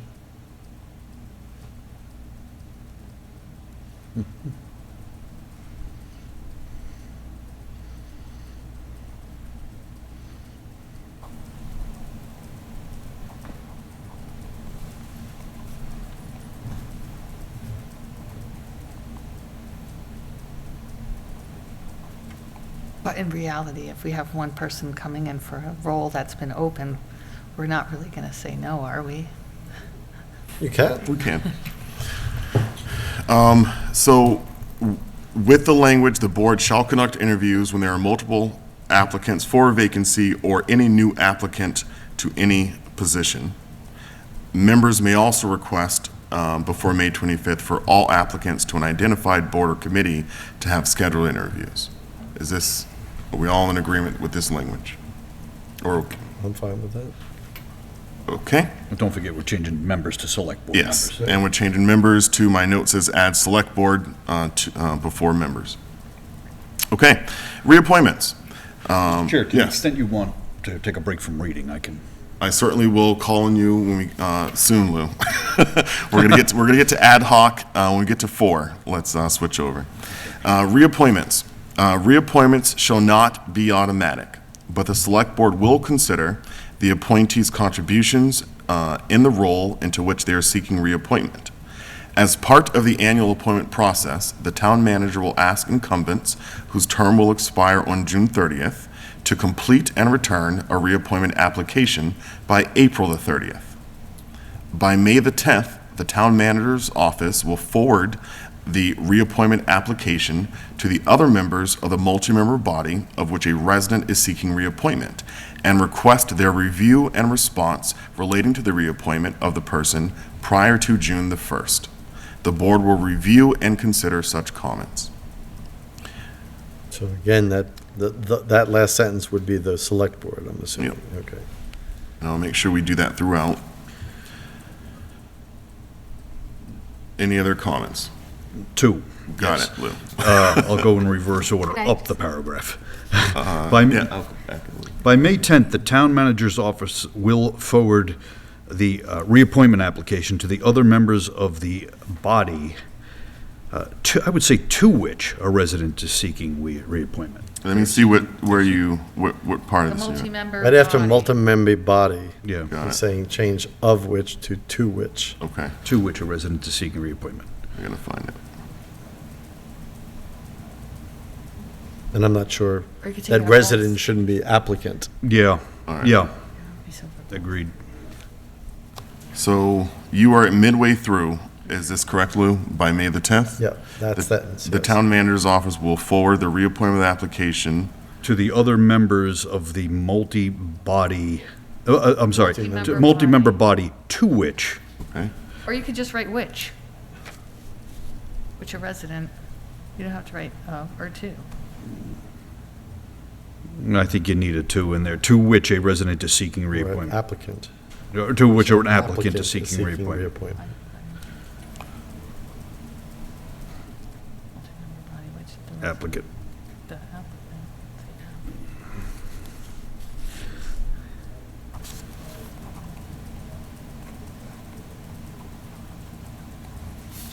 okay, One more. yep, The first sentence. yep. Reappointment shall not be automatic, but the select board will consider the appointee's contributions. Now, I understand why. Applicant. It should be maybe the candidates or the applicants, yeah, the applicants' contributions. Actually, if I could try to clarify that, I would say, put a period after reappointment shall not be automatic, period. Instead, comma, the select board will consider the appointees, blah, blah, blah. Yeah. The applicants though, right? Yep. Because The applicants, yeah, or the candidates, either one. The applicants would be better, you because have that's to- you consistent. have to- Yep. We can't call them an appointee because they No, haven't been because- reappointed yet. Right, yep, Yeah. true.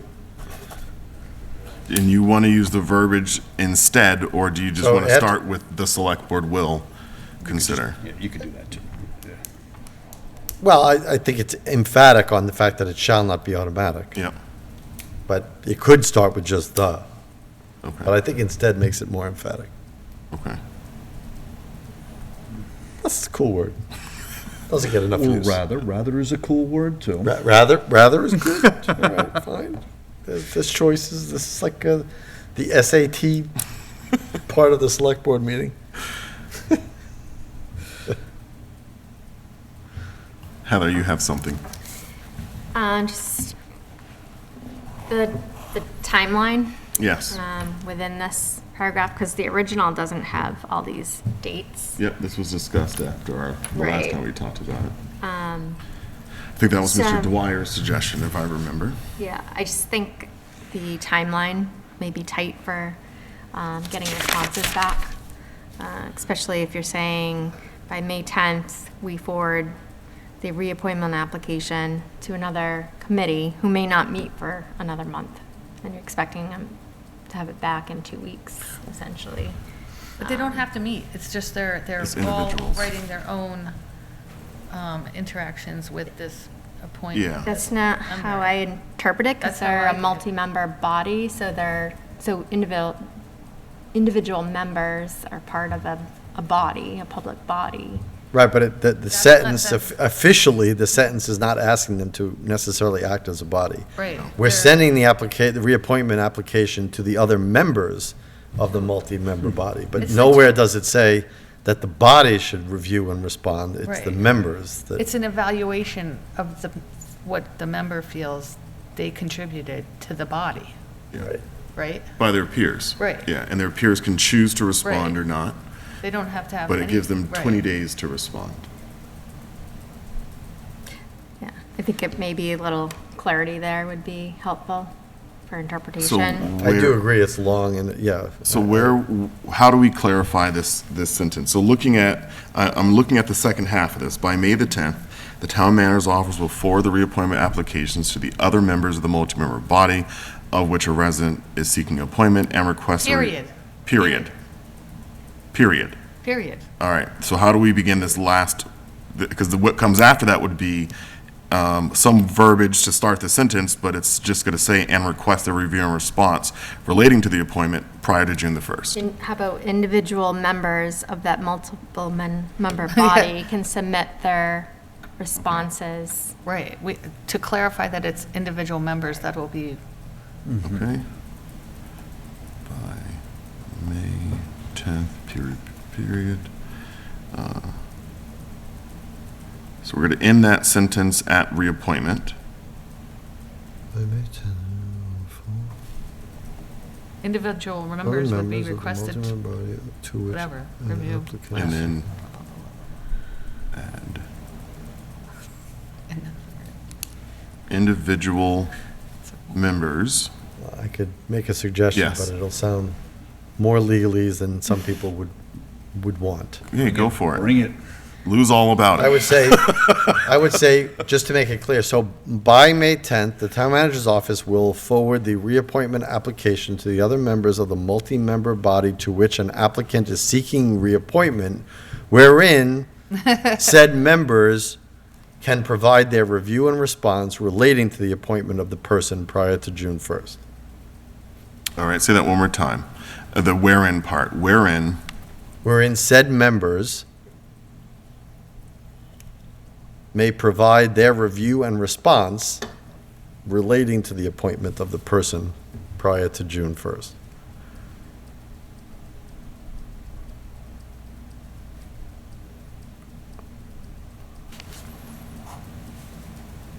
I like those changes. What do you guys think? Clear? Or Lose. We could just strike the whole reappointment section and just let them Apply as. put in volunteer applications. Yeah. And it would save us another 20 minutes of Yeah. wordsmithing. Yeah. I feel really strongly about the reappointment section, but Learn, blah, blah, blah. but hey, this is the majority of the board, so it looked like you and Heather were in agreement on that. Was that correct, Heather? Oh, I have no problem with striking the whole reappointment. All right, so let's, Lou, I do not wish to strike the reappointment Tom? section. I don't feel strongly either way. I mean, it would still mean, I don't know what it would mean. They would just apply. They would just fill out the same thing. But I think the distinction in the reappointment, so in our previous policy, which was changed, if we're looking at what I didn't strike, but just kind of reading the original verbiage, the intent was to be able to solicit feedback from the people who've served with this person. Because oftentimes, they're the ones who are going to say, hey, this person's been at every single, site walk, they're always contributing, yada, yada, yada. Or they're going to say, look, I've seen this person 3 times in the last year. And it's not that, and So, I just have a comment. This will only be an issue if someone is actually running, filled out a form, and they also want to be reappointed, and we only have one spot, right? Isn't that correct? This is only going to happen if it's a multi-member board that has one opening, and somebody has applied and filled out a talent bank, and somebody is up for reappointment, where then we would need the feedback, correct. correct? No. Yes. I think I'm hearing you correct. Well, Maybe because I'm not. Are we not reappointing? So if there's an opening and only the person that's already on the committee wants to be reappointed, we would say no? I could think of scenarios where I would say no. Oh, you would? Oh, okay. Sure. Okay. Not only that, I think we have to make it clear, as this paragraph does, that it opens with reappointment shall not be automatic. Right. So whereas some people sitting on a committee where they're up for reappointment might be under the mistaken belief that it is automatic and needs to be disabused of that. Right, so I would say, as I rethink it now, so, yeah, I would be with Lou, I would not want to strike this, because whether or not you acknowledge in this section, a section called reappointments are a real thing. So if somebody's on a board and they put in an application, they're basically asking for reappointment because they've already been appointed once. Right. So therefore, somebody who's looking from the outside is going to say, and I made this point, that if, of course they're going to have a leg up on me because they already know the body, they're going to know this, so why would I even bother? You know, so I think we should address that. That's the first sentence of the reappointment thing, is that that's not going to happen. It's not a rubber stamp. Yeah. And I think this board has shown in past appointments that it's not a rubber stamp. I have a question after reading this too, going back. Which one? So appointments, Yes. when you speak to vacancies, you're actually talking about positions where their term is ending that June, Yes. correct? Yes. Yes. So the volunteer applications shall be submitted by May 15th for consideration during the board's annual appointments. That doesn't align with the reappointments. Which needs to be sooner. Right. Yes. Yep. So the reason, so I can explain this, and this is something I cautiously put in here. I think one of the concerns is that by having a reappointment process, what we don't want is we don't want someone to say, well, hey, I'm not going to submit the reappointment application form in time because I don't, let's just pretend. I know that we have really good public servants, and I know when the public hears us talking, especially during these workshops, that sometimes things get mistranslated or translated incorrectly. So I'm not speaking about anyone specific here. I'm just saying this broadly. That what we don't want is we don't want the opportunity for someone to bypass the reappointment process. That if they're already sitting on a board, that they can say, I'm not going to do that, but hey, I'll give you an application on June, on May the 31st that says appoint me to this role because I'm good at it. That's why I think that by having a date in here that says, look, all the applications need to be in by this date, that because it's only 5 days after the date for when we're going to be sending things to boards, that although we want these things back, and they should be back by the 30th of April if they're seeking reappointment, that there is some built-in grace here of 5 days. That if we really don't get it by the 15th, then we are not going to consider it. So we would not consider a reappointment But I wouldn't. if they don't be get it fulf- in on a deadline. Yeah. Is Our that what you office just wouldn't said? be filling that Yes. then. Say that Then again? we wouldn't fill, and if there's a vacancy that no one submits anything, that will just sit as a vacancy. Rather than have the person who then would file it in June. I'm just confused. I'm confused as to what you're saying here. I'm just a little bit. So I think the thought is in our annual appointment process, we want to make sure that we're getting everyone in a reasonable time so that we're doing all of our appointments like we normally do at the beginning of June. And we don't have a problem with abuse. I don't think we've had an issue with abuse of the process. I think that but I'm trying to build in some protection to prevent abuse of the process. Well, how would you abuse the process? I'm so confused. They're volunteers. I'm Right. just so No, confused. I understand, but Really, there's a when we specific have- example that I have in mind that I don't want to say. I'm just so, we're sitting here, we're announcing all of our vacancies every week. Yeah, we like, don't I have just- a, we don't have a robust volunteer pool here. In the first paragraph for reappointments, we have town manager will ask incumbents whose terms expire on June 30th to complete and return a reappointment application. Why can't we just do by May 15th? Everything after that, soliciting all that. If someone is in a position where there's going to be pushback for or against their application, those people are going to come out of the woodwork in my They'll come. experience. Yeah. So we could strike everything, change April 30th to May 15th so it matches the other one, strike the rest of that paragraph, and then leave the second paragraph. what are you guys' thoughts? Not in I favor of it, understand, but- I understand. I mean, again, let's just play the scenario that I'm interested in serving again. I don't feel like filling out a reappointment form, so I don't.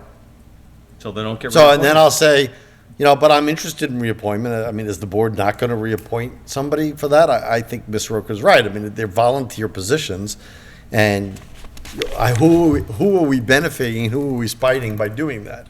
Well, could it be the town manager will ask incumbents whose term expire on June 30th to confirm their desire for reappointment. Something like that would be good. Right. That way we know that they want to be reappointed and maybe they don't have time to fill out the form. I don't know.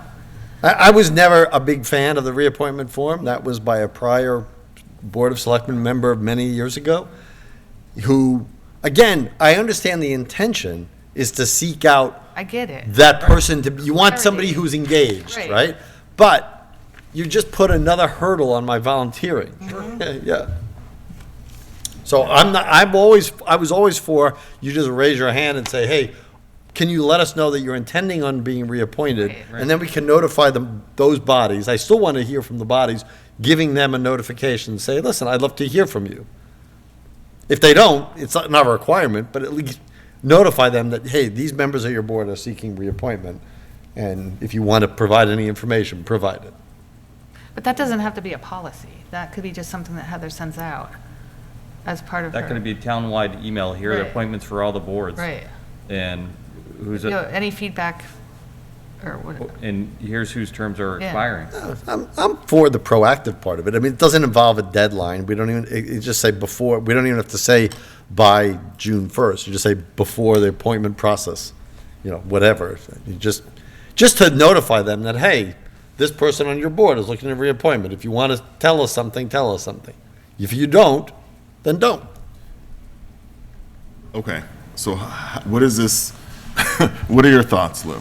My thoughts are, they take everything into account, including keeping the reappointment paragraph, but I agree with streamlining it as suggested by Todd and Heather. You know, maybe we don't need everything, you know, on the lower portion of this. So what is the amendment? What are we changing? So I can make the notes. May 15th. So where we are at April the 30th, that we're gonna say by May 15th. It's going to keep them consistently the same, to appoint the people who are filling out the forms for the first time and the reappointment people. All the paperwork should be in at the same time. All right, so we're saying May 15th for reappointments. Are we all in agreement on that? Yes. Yep. Okay. Now, as you look at the rest of this, it seems as if Heather and Todd are saying delete everything after by May 10th. I would be okay with that. So, yeah, and for the record, I'm not against getting input. Feedback. I want feedback, but I don't think we have to make it part of the policy, is all I'm saying. Right. Okay, so we're not going to actively solicit the feedback. Well, it doesn't have to be I written in wish- policy. I think we should actively I mean, again, they don't have to reply. The other members of their body don't have to reply, but I'd like to be part of the policy that they're notified. I feel very strongly in agreement with you, Tom. How about, right, yeah, how about provide an opportunity? In other words, by May, or by some date, the town manager's office. Shortly will- thereafter. will forward the reappointment application to other members of the multi-member body to provide an opportunity for comment. So that's a lot of changes, but I want to see if we can, how much of this we can salvage. So delete by May 10th and say shortly thereafter. So that way, does that work for you, shortly thereafter? Okay. Lots of ambiguity there, okay. There is, but it's shortly, so I mean, you know, all right, so shortly thereafter. Thereafter, I would offer is Awful. absolutely irrelevant. It has no standing at all, and adds nothing to the conversation. What do we want to say after this then? Instead of shortly A thereafter, handful of days. Just, within. just say the town manager's office will forward. Okay, got it. You know, So we'll intention of the delete. application, How or about by whatever. the subsequent new moon? All right, so we're going to delete May the 10th. And so we're going to have the town manager's office so this is, how much of this, I'm looking at the end of the table here, how much of this are we changing? So delete by May the 10th, it says the town manager's office will forward the reappointment applications to the other, and I know we have other notes here in this paragraph, so I'm not going to hit everything correctly. But generally, what we're saying is that the town manager's office will forward the reappointment application to the other members of the multi-member board, to which an applicant is seeking reappointment. And then, to provide an opportunity for. wherein said members may provide their review and response relating to the reappointment of the person, of the applicant. Is that good? Yeah. Are we? If we're gonna leave it in there, you can, I mean, it's fine. I think now it may be longer, but. No. I don't know if it's germane at this point, but I will point out that I think at this point, we have gotten to the point where we're demonstrating that doing wordsmithing of policies, Yeah. this is not a good use of the board's Nope, time. not at all. To wordsmith these things live. Obviously, somebody's got to take a shot at this. Yeah. And say, okay. Right. Is Take it this home. it? And then have people comment. Yeah, we kind of got, it happens. We got drawn down the rabbit hole in real time. And we're almost at the end here. We're almost at the end, so. See a lot of blue. There's not a lot. We're only on page 2 of 3. 2 of 5, I We're bet. almost at the rest of it is much simpler. Plus, in fairness, right. we do want to make for compelling television, so doing some of this live is justified. But we have old business to attend to that we haven't even got to. Well, we're gonna keep moving here. So the last paragraph here in the reappointments just notes that when the board conducts interviews for vacancies, we've already covered this. The board shall interview applicants seeking reappointment with all others seeking appointment. And that's how this section changes. All right. Any other comments there? All right. Ad hoc. So there were no changes from the original policy to ad hoc or exclusion. Mr. Franco, would you mind just reading ad hoc? The ad hoc section, yep, sure. 4, ad hoc committees. The board may, from time to time, appoint standing or advisory committees to aid on matters under the board's jurisdiction. The use of such committees provides greater expertise and more widespread citizen participation in the operation of government. The board will give each advisory committee a written charge, which shall include the work to be undertaken, the time in which it is to be accomplished, and the procedures for reporting to the select board. The board will discharge, again, we're going to put in select board. The select board will discharge committees upon completion of their work. The charges and membership of advisory committees shall be reviewed at least annually to assess the necessity and desirability of continuing the committee. I think we have to keep it consistent, continuing such committees or something like that, because we already used the plural up there. Or each such committee. Each such committee would be my suggestion. Okay. And do we want discharge? Discharge is fine, but also dissolve? Either one, I guess, is fine. Discharge is fine. Either one. Okay, exclusion. 5, exclusion. Take a piece of paper This from- policy does not apply to appointments made to an elected board vacancy that is done, I'll read it as it is, that is done jointly between the select board and the board that has the vacancy. I would suggest a change here to, not done, maybe a better word, executed jointly. By, not between, executed jointly by the select board and the board that has the vacancy, the board or committee. I would, this, you could easily say, this policy does not apply to the appointments made to an elected board vacancy which are controlled by the town charter.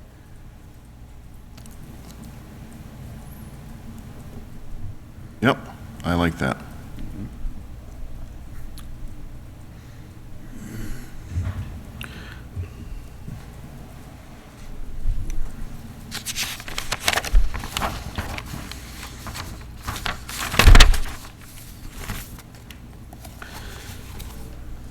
Okay. So the next section is a whole new section, and this is the guidance for appointed officials. This was not entirely new. It's taken from some language we previously had, but this came about, I know I mentioned this previously, in response to some feedback from some members who've been appointed to boards that not really knowing what to do, not really getting, so this is kind of general guidance. So swear-in. Appointees must contact the town clerk to be sworn in and be provided with information on the open meeting and conflict of interest laws. Learn.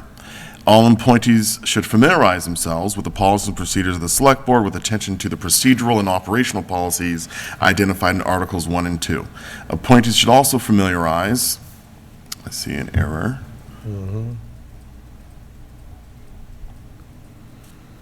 Appointees shall also familiarize themselves with the town charter and all applicable bylaws and regulations related to the body of which they are a member. Robert's Rule of Order helps inform general parliamentary procedure, though multi-member bodies may employ a myriad of modifications. Collaborate. Service to the town is in an appointed position of trust, requires collaborative and honest work in an environment that encourages diversity of viewpoint and perspective. All who serve have a duty to exhibit the highest standards of interpersonal decency and demonstrate respect and consideration for others while in the performance of their duties. Agendas and minutes. All multi-member bodies appointed by the board shall ensure that all agendas and minutes are submitted to the town clerk for posting on the town's website and comply with all other open meeting posting requirements. Bodies that require assistance with minute taking should contact the town manager's office for staff assignment if available. Organization. Each multi-member board should establish written operating procedures and have an elected chair and other officers to facilitate meetings and the operations of the body. All written operating procedures and policies should be submitted to the Select Board at least 14 days prior to being in effect. Reporting. Each multi-member body must provide an annual report in writing each November or in person each fall that includes a summary of the body's work throughout the calendar year and recommendations to enhance or advance the operations of the body. Town employees. While town employees do not report to appointed officials or boards, many work with them. Appointees who work with staff are encouraged to develop a positive rapport with them to help ensure a positive feedback loop between policy and best practices.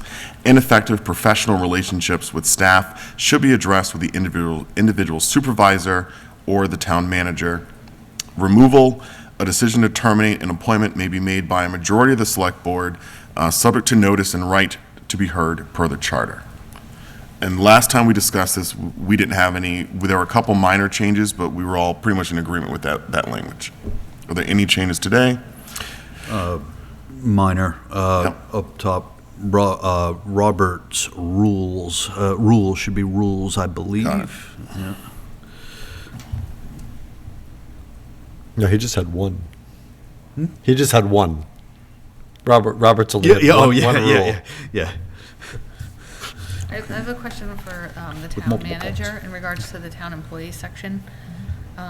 It said ineffective professional relationship with staff should be addressed with the individual supervisor or the town manager. Does the town manager really want that in there? Or is it usually, I know that she refers to the chain of command. So I'm just wondering if that would be, like, as a last resort, the town manager, should it go through the chain of command? The town manager, as we last discussed This was this, a question for town. specifically asked for individual supervisor to be added in here. Yes, because of chain of command. Yes. Does it, so to Heather's question though, does this satisfy what you were looking for? I don't want it to say or, because I think that some people might jump over the chain of command. Right. So I think, yeah, that could How be about just rephrased to say, basically, an employee that I am their immediate supervisor, they should come to the town Right. manager. So you want it to say, should we address the individual supervisor, period? Right. I think that's, Should Yeah. cover it. that should cover it, right? Now, for someone who doesn't know how staff work, I mean, wouldn't it be appropriate for them to reach out to the town manager to be redirected to how to resolve a concern? Or you're saying, I mean, my only concern is not everyone knows who everyone's bosses are. Well, not only that, how about you go to the individual supervisor as an appointed body and get shut down? So then, is that it? That's the end of the line for you as an appointed body? That's it? You can't go anywhere So, else? like, in school committee policy, it does say go through the chain of command first and then. So it specifically references the chain of command. Yeah. So then maybe we need to represent the, and if you don't, and if you find that you're hitting a wall, then as last resort. So it should be reworded to say Yes. that, yes. How about Town address? manager, in the case that she's not the supervisor, that's your last resort. So how do we reword this? Addressed first with the individual's immediate supervisor. And then not an or, I agree with Heather, not an or, but, I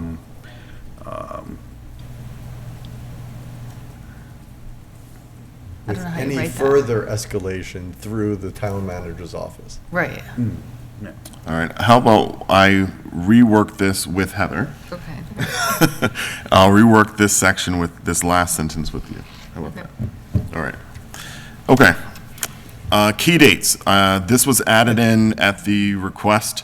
We had this initially, but I know we added some more things in here. So going through this, so we're going to delete, and the idea behind key dates was to simplify this, make it simple for anyone to read, go to the back, and know when you got to do what. So we're going to delete April the 30th. We're going to delete May the 10th. And consolidate the two April 1st, which seem to not need to have two separate entries. We're going We to can add have in, one and two under April 1st. we're going to add in May 15th as the noted deadline. And we're going to consolidate April the 1st. Okay? First and second Tuesdays in June, that makes sense. September through November. So this was aligned with our previous policy about an in-person or some kind of annual update to the select board each fall. All right.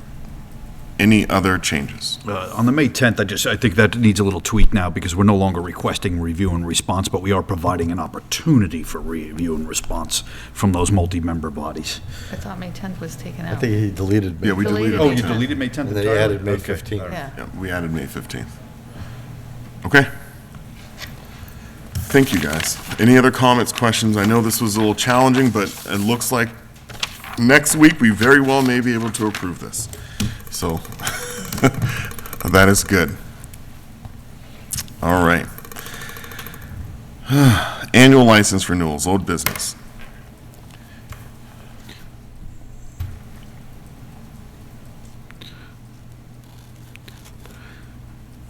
I gotta get back to, All right, so let me get into the right month here.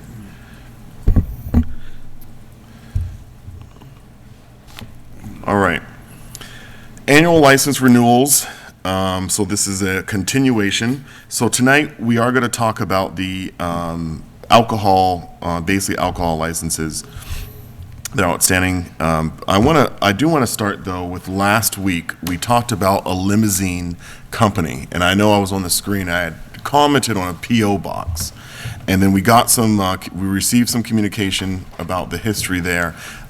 And so I want to offer something about that. So what it was a limousine service that we licensed a limousine to operate here in town. And I want to get some clarification from the board on this, and it really requires us to go through our policy if possible, boards and procedures. Heather, what's the best way to get to our boards and procedure policies? Or overall, is it? That's just liquor. That's just liquor. I just do a search, I think. Okay.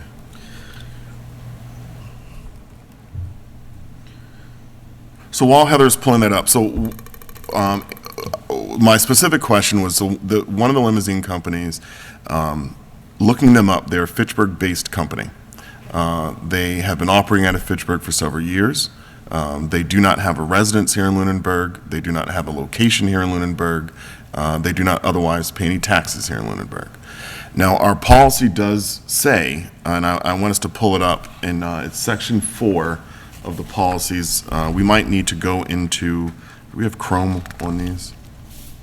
Because it's not going to, if we go into the town website, let me just do it real quick. I'll try to share it. Where are our All right, Heather's gonna- policies again? under the select board on the town website, but I didn't find them in the drive. All right, Heather's going to share this with us. I happen to have the paper version, Section, but I that don't doesn't know help which board everybody. number it is. It's page 80, I want to say it's 84.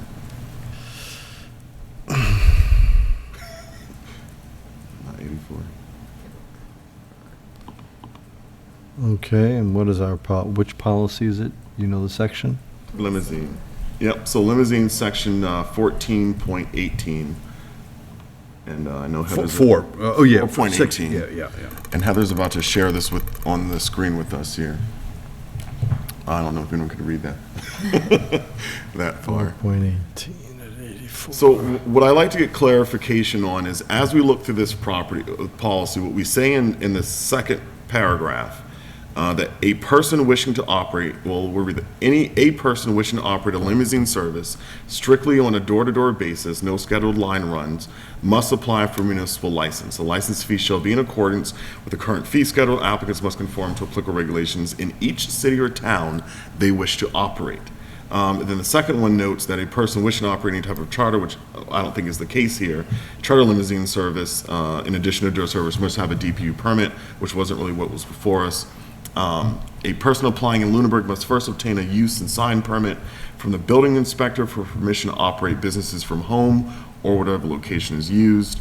And then when licensing authority acts upon the municipal license, they may restrict such matters as number of vehicles, route to be taken, and any other matters of the interest of the town. And then when we scroll to the kind of import of this policy, we have a bunch of requirements. If we can just go to the next, I think this comes at the end, and number 11, where we're saying that we need to get a copy of liability insurance for each vehicle, authorize the amount of $250,000 for bodily injury to any person, et cetera, and that we also need to have a workers' compensation insurance on file, as well as a Corey form. So my question is to the board, is it our intent that a business that's not based in Lunenburg, that we are issuing limousine licenses to businesses to operate in Lunenburg, or are we issuing the licenses to businesses that are based in Lunenburg? The policy does not have anywhere in here that says you have to be based in Lunenburg.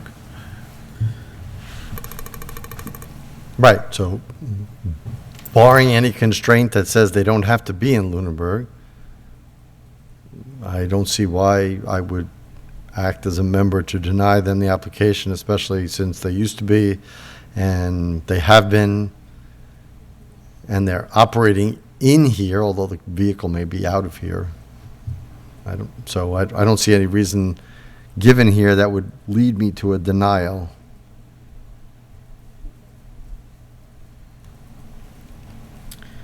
Okay? That's my own personal feeling. I guess what my question is, would it be appropriate to ask the applicant to meet with us to get clarification on what they're doing? Because I think what my concern is that I don't know the answer to this, is this a business that we are licensing to operate out of Fitchburg because they otherwise can't get the license in Fitchburg? Is that what we're doing?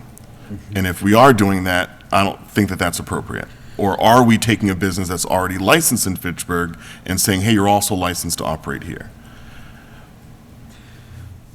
So let me ask you this for clarification. If they're licensed to operate in another municipality, does that preclude them from Coming to Lunenburg? And I don't believe it does. I don't believe it does either. So I would think you'd want to license the whatever business it is in the municipality it's based from. Yeah.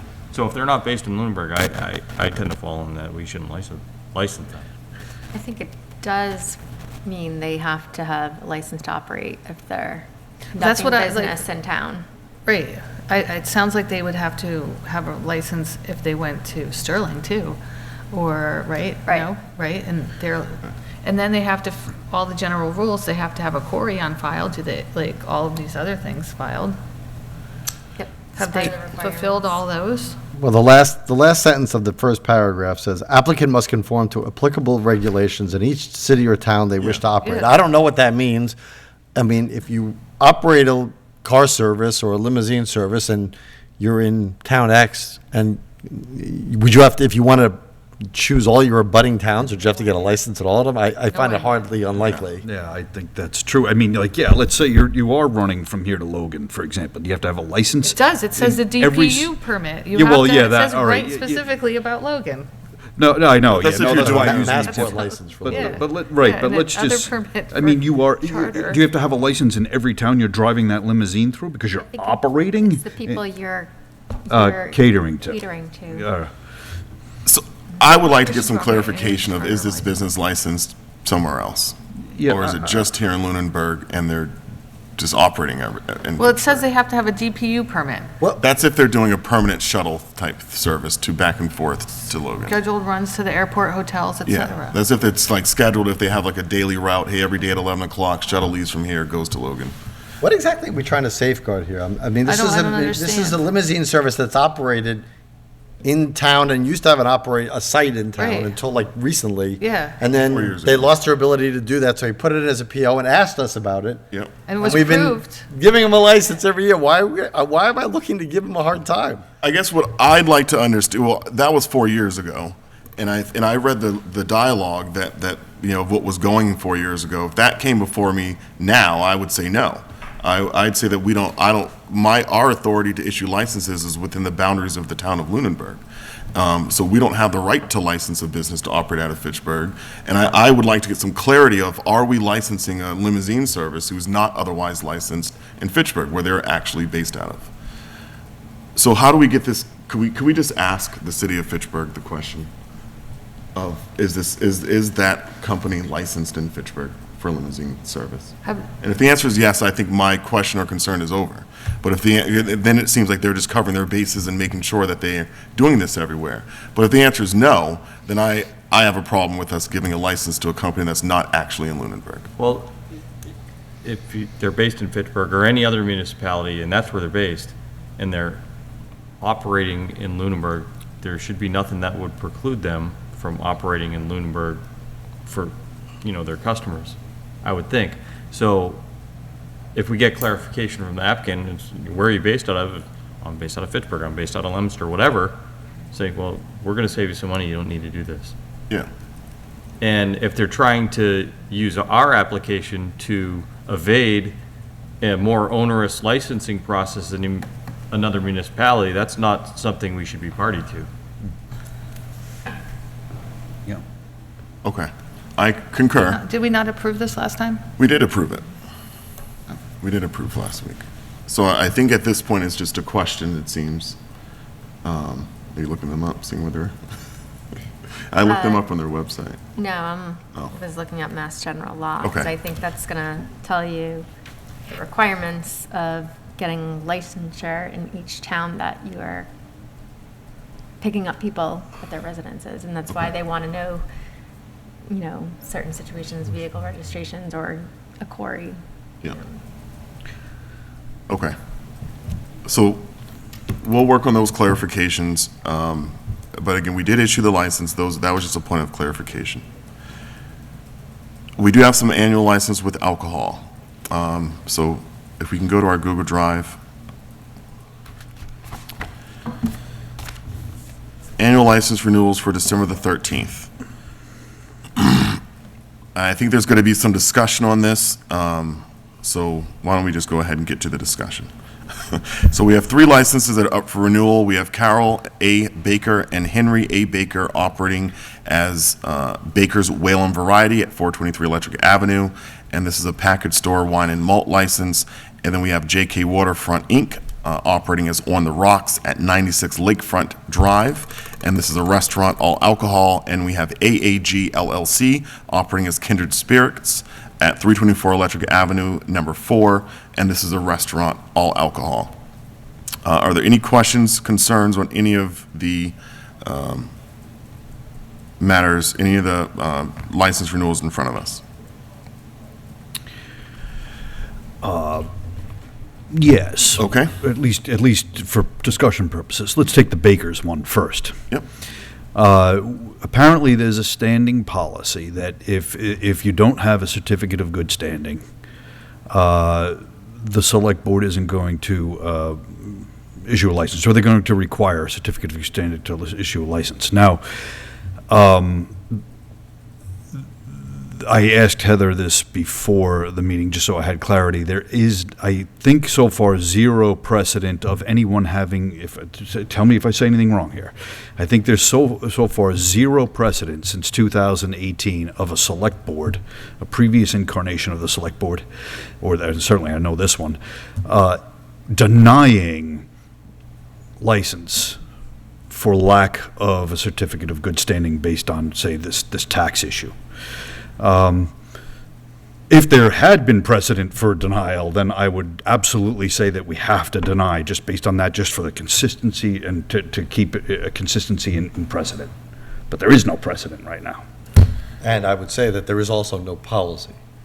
Yeah. We have some custom that got it, but it was never adopted into the policy. Mm-hmm. And that's what our email from Elaine Peterson says. Yeah. She looked up, and there is no policy, and there's nothing in the minutes that anybody voted on such a policy. To be clear, though, is a certificate of good standing required to submit an initial application to the ABCC? It is part of their ABCC's requirements. Okay, Renewal? No, Or- for initial. For initial, right. for initial. So again, I would say, just like the limousine one before it, for me, there's nothing on this one that I would deny that. Why the taxes have not been filed is something beyond this. I don't have to understand that, and it's beyond the scope of what this licensing authority should be asking. That's between the state and the applicant, but it's not part of our renewal policy. And their standing with us from local taxes and everything is all up to date. And by the way, this is a long-standing business in town. Yep. So that has never, to my knowledge, never had any violation of any, there may have been one maybe, and I don't know that out of absolute certainty, but only because of the years of running one, I'm sure there was probably one. But certainly not anything that's troublesome business. Okay. Any other thoughts on Baker's? I'm not going to support their, I'm not going to support it. I think as part of a process to get an alcohol license, you have to demonstrate that you're a good citizen. I know that Baker's Whalum has been a really good citizen, really good partner, really good business in our community. I certainly have frequented their establishment. I like the people who work there, certainly nothing against them. In my opinion, when you're selling alcohol, it's a pretty serious affair and it's a privilege. It's not a right. And I think you need to be in good standing all the way around. You need to be a tax-paying citizen. I can't in good conscience vote for someone, to vote for a license that we're aware that we typically ask for these certificates of good standing. I think we might need to shore up our policy on this, but we know what's required for the initial applications. I would hope that whatever's required when you initially get your license to serve alcohol, that those same requirements still are in effect for the duration. You got to have certain life insurances. You got to make sure you're hiring certain people. You got to have certain policies in place. You got to be a taxpayer. So I'm glad that their taxes in town are up to date. Our role is not necessarily to enforce the state stuff, but I'm not going to support it. But I'm completely okay with the majority of the board voting in another way. Any other comments on Whalum? It seemed as if Kindred Spirits was pretty straightforward. On the rocks. I do have one more comment on just real quickly. Yes. on the Whalum. I don't like, unlike Mr. Alonso, I don't care if they're a good citizen or they've got a good history. I just want a policy that's consistent for everyone across the board, regardless of applicant. And so, while I'm going in the same direction as Mr. Alonso, that we should allow it, it's for different reasons. It's that the policy is not clear. If we think that should be part of the policy, we ought to amend the policy and make it explicit so that people are on notice, so that they have fair notice. I agree with you in sentiment, but not by letter of Mr. Jeffries. And then also the fact, again, that we have no precedent of having previously denied. That would have changed everything for me. So if two or three previous applicants for renewal had been denied on this basis, we couldn't in good conscience not deny this one, but we don't have that precedent, so. So just for clarity, we do completely agree with each other, because the for fact the that there result. is nothing to hang a hat on to give the denial. Right. Yes. If it is a gray area, and I'm not even sure it is a gray area, but if it is a gray area, then I do give deference to somebody who's been in business trouble-free for all these years. But the first point of it is exactly what you said. It's like, there is nothing in here to preclude us from giving them the renewal license. Right. Nothing. We agree in result. I am just saying the fact that they've been a good citizen, I'm not factoring that in at all. I'm just saying we agree in result, but it's on different basis. I'm agreeing on 2 of the 3 factors that you're considering. Okay. On the Rocks. So On the Rocks is here. So did we actually take a vote on that, or? Well, I think he's waiting. I'm sorry, okay. Yeah. All right. All right, so we didn't have any questions on Kinnick Spirits. Are we, any other comments from Baker's? Okay. On the Rocks. So what we received in the record was that there was, we received supplemental information that identifies that there was an incident on September the 10th regarding an alleged assault by a 19-year-old female on another female. Our notes say outside the premises. And then, so we note, so, all right, so this is what occurred. And then we got additional information regarding to how this says. The police report notes that a female caller stated she was just assaulted by a female at On the Rocks. The suspect is a passenger in a listed Kia that left the scene, and then certain patrolmen stopped the car and identified the occupant. Suspect or received a criminal summons. All right, so that was the initial.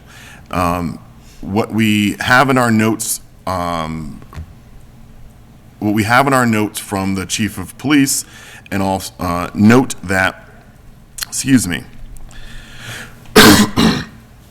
that the incident occurred in the area of the bar that was in the gated outdoor area. So although this was not inside of the bar, it was certainly an area under the bar's control. That we extended an outside area, that we allowed this, we said this needs to be a controlled access area. And so what we have is a report that notes a 19-year-old was in this area, which this bar is a 21-plus location.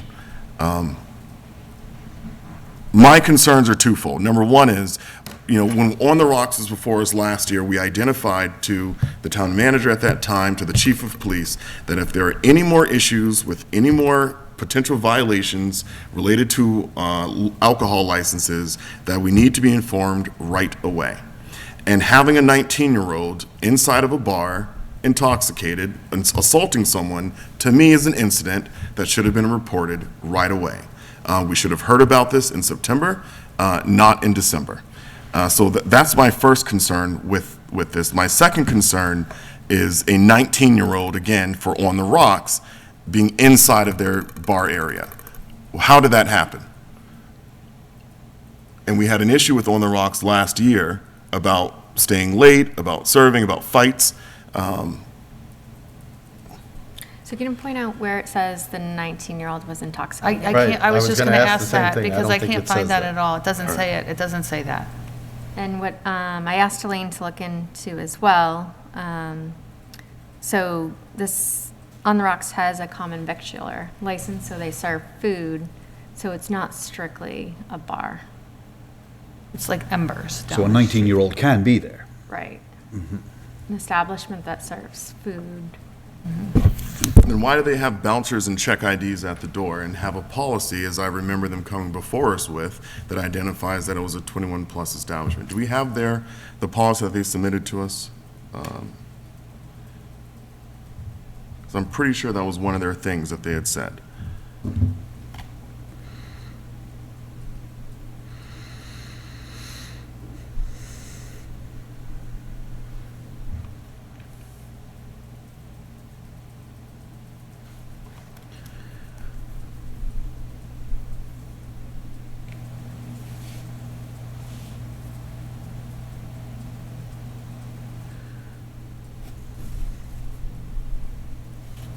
And were they able to serve drinks outside in that extra area? Yes. Or were the people just allowed to be outside with drinks? Was there a bar set up in that extra area? No, it was just an overflow area for the bar for COVID related. Okay, so there was no actual bar outside? No. It was was noted in just- the police report that the victim being highly intoxicated. Okay. One was assaulted, yes. I may have misread that. So I remember seeing it highly intoxicated, but I may have assigned that to the wrong party here.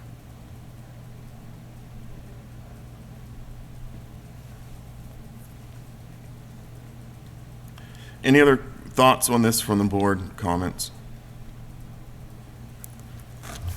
I just think the factual record, too, looking at the email from the chief, and is sufficiently ambiguous that I don't know that we can hang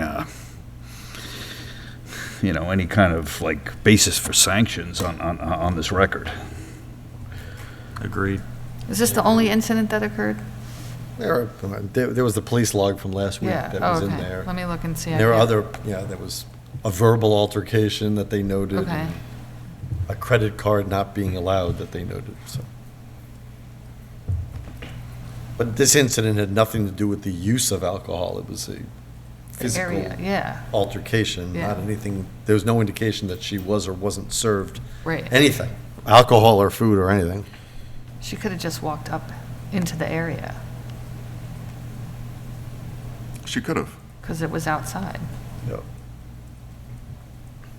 But I think that our expectation, my expectation for sure, is that if you're a bar, you're operating that, part of our licensing rules is that they need to have positive control over their environment, which means that there shouldn't be opportunities for people to get into their controlled areas where they have alcohol being served.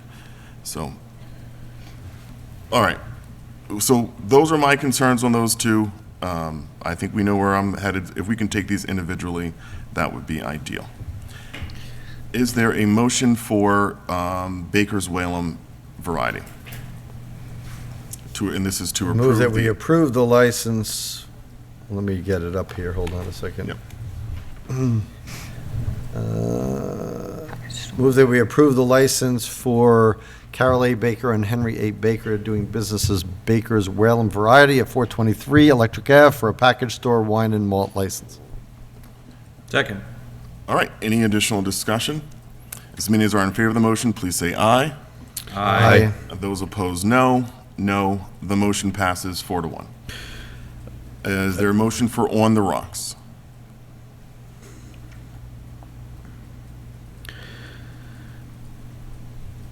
I move that we approve the license for JK Waterfront, Inc., doing businesses on the rocks for 96 Lakefront Drive, a restaurant all alcohol license. I'll second that one. All right, any additional discussion? As many as are in favor of the motion, please say aye. Aye. Those opposed, no. No. The motion passes 4-1. AAG LLC, Kindred Spirits. Move that we approve the alcohol license for AAG LLC, doing business as Kindred Spirits at 327 Electric Ave, number 4, for a restaurant all alcohol license. Second. If I can ask you to modify that, I think we have it as 324. Electric. 320, did I say that? I'm sorry, 324 Electric Ave, number 4. Got it. Yep. Second. All right, any additional discussion? As many as are in favor of the motion, please say aye. Aye. Those opposed, no. The motion passes unanimously. All right. If I could, Mr. Chair, just Yes. make one, I don't know if we want to just, in the future, just as an editorial comment, if we care about this certificate of good standing thing being an issue going into the future, I think at some point we should discuss it and make it an explicit policy if we care about being that being a condition. All right, I agree. All right. I want to get through some other policies we're trying to modify first. All right. So we have our how do you say this, Tom? Common Vittlers. Yeah. Common Vittler license renewals. All right, so We have BBK Group LLC doing business as Bangkok Hill at 177 Massachusetts Avenue. We have AJD's Cafe LLC doing business as Lunenburg Diner at 324 Electric Avenue, number 3. We have AAG LLC doing business as Kindred Spirits at 324 Electric Avenue, number 4. We have Genghis Inc. doing business as Jack's Country Variety at 1353 Mass Ave. We have Conrad Cafe Inc. doing business as Dippin' Donuts at 455 Massachusetts Avenue. Whalum Gas doing business as Whalum Gas Service at 1 Whalum Road. We have Conrad's Drive-In Inc. doing business at Conrad's Drive-In at 835 Massachusetts Avenue. Are there any questions, comments on these common victular licenses? Is there a motion to approve? Move to approve all the licenses as read by the chair. Second. Any additional discussion? As many as are in favor of the motion, please say aye. Aye. Those opposed, no. The motion passes unanimously. I like that name, Genghis Inc. It sounds like Genghis Khan's even more evil cousin. All right, so we have 2023 miscellaneous license renewals. We have AAG LLC doing business as Kindred Spirits at 324 Electric Avenue, number 4. For an automatic amusement device, we have Whalum for one automatic amusement device. We have Whalum Gas doing business as Whalum Gas Service at 1 Whalum Road for two automatic amusement devices. We have AAG LLC doing business as Kindred Spirits at 324 Electric Ave, number 4. For a jukebox license, we have AAG LLC doing business as Kindred Spirits at 324 Electric Avenue, number 4, for a weekday entertainment license. Is there a motion to approve? Move that we approve the miscellaneous licenses as read by the chair. Second. Any additional discussion? As many as are in favor of the motion, please say aye. Aye. Those opposed, no. The motion passes unanimously. All right. Looks like we are pushing ARPA to next week. And so this will be our review of the process. And so we'll go into current business, minutes, warrants, action items. So minutes. Do we have any minutes for approval, any warrants? No warrants this week. What do we sign in here, Heather? All these licenses? We can do all these after the meeting, right? Yep. Yes. Okay. And then, okay, so we'll do all the signatures after the meeting. Any action items this evening? Okay. Any committee reports this evening? I have none. I will be attending a Lunenburg Water District meeting tomorrow at 4 p.m. Okay. Attended Thank you, by the way, I'm Todd, sorry. for that. Attended Council on Aging today, but Heather was there and she summarized basically everything that needed summarizing, so, in her town report. That was so funny. I went to there, but Heather was there. I like when Heather's there. Just perfect. We all do. All right. That it? That is it. So the Finance Committee, Appointment Committee met today and have our latest appointee, as we noted. And tomorrow is, fingers crossed, the last meeting of the Capital Planning Committee before we finalize our prioritization and ranking of the 2023 capital requests. That happens across the street at the Ritter Building or diagonally across the street at 6 o'clock tomorrow evening. Right. So I've already mentioned that I represented the board last night at the Boys and Girls Club, and again, that event really went extremely well, as I noted at the beginning of the meeting. And then we have, I feel like I'm going to be somewhere tomorrow night, I just can't remember where. So on Thursday, I will be at the library meeting, and the next Monday, we have a meeting with the Municipal Building Design Committee. All right, and that's all I have. I don't have any other updates. I do want to, on behalf of the library, note their thanks for working with the town on creating a policy for how to utilize the funds. It's certainly been a really lengthy process, a lot of details to work out, and there's been a lot of communication going back and forth between the town and the library on how this new policy is going to look.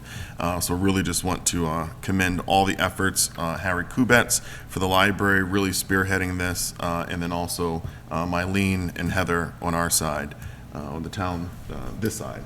And town council's helped draft their policy Yep. that they're going to have to approve at their meeting on Thursday. So. Yes. So all is going well, all's going well there. And then also that the Boys and Girls Club really also highlighted how the library has been a great partner for them. One thing to note is it was pretty evident at the Boys and Girls Club event last night that they have outgrown their space. So Yes.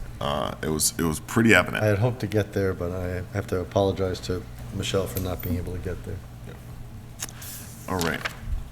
Okay, our next meeting and last meeting of this calendar year is going to be next Tuesday, the 20th. Please tune in for robust discussion on ARPA. It looks like we're also going to be canceling a couple of these hearings that we had initially tentatively scheduled. So next week should mostly be an ARPA process meeting. We know we have a ratification for the town manager, but that should be the focus of the meeting with pretty minimal other stuff. And we'll wait to hear from, if there's a quorum of the APDC for the requested meeting as well. Yes. Yeah. And it looks as though at this point that there may not be a quorum. Oh, yeah. Yep, absolutely. Certainly, given that indication that it's possible, a very distinct possibility, yes. Yep. Okay. All right. So are there any public comments this evening from the town manager? None, thank you. Okay. Any public comments from the public? I do have you went to the public first, sorry. Oh, yeah. No? Okay. Any public comments from the public? No one on Zoom, so. No. All right. Any public comments this evening from the board? I just wanted to bring up Jen Nass again because I want to make sure that there is a recognition that takes place for her. So I don't know how the town wants to work with the Parks Department, but I do want to make sure that she's not forgotten because they were going to recognize her retirement, but now Yeah. maybe something.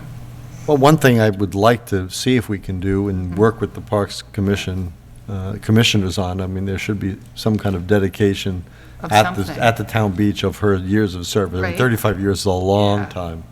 So something. Yeah, exactly. Okay. So we I should just work don't wanna with them get- and see what they come up with. Okay. Yeah, but I don't want it to get lost. offer our support. I Yeah. agree with you. Okay. All right, I will follow up with the Parks Commissioners, Okay. because we were planning at our meeting last week to have a recognition. I think Heather had prepared, was in the process of preparing some flowers, small gift, and really giving her that opportunity to really publicly get appreciated. And as Karen noted, we were delayed because of health, and Yeah. then ultimately.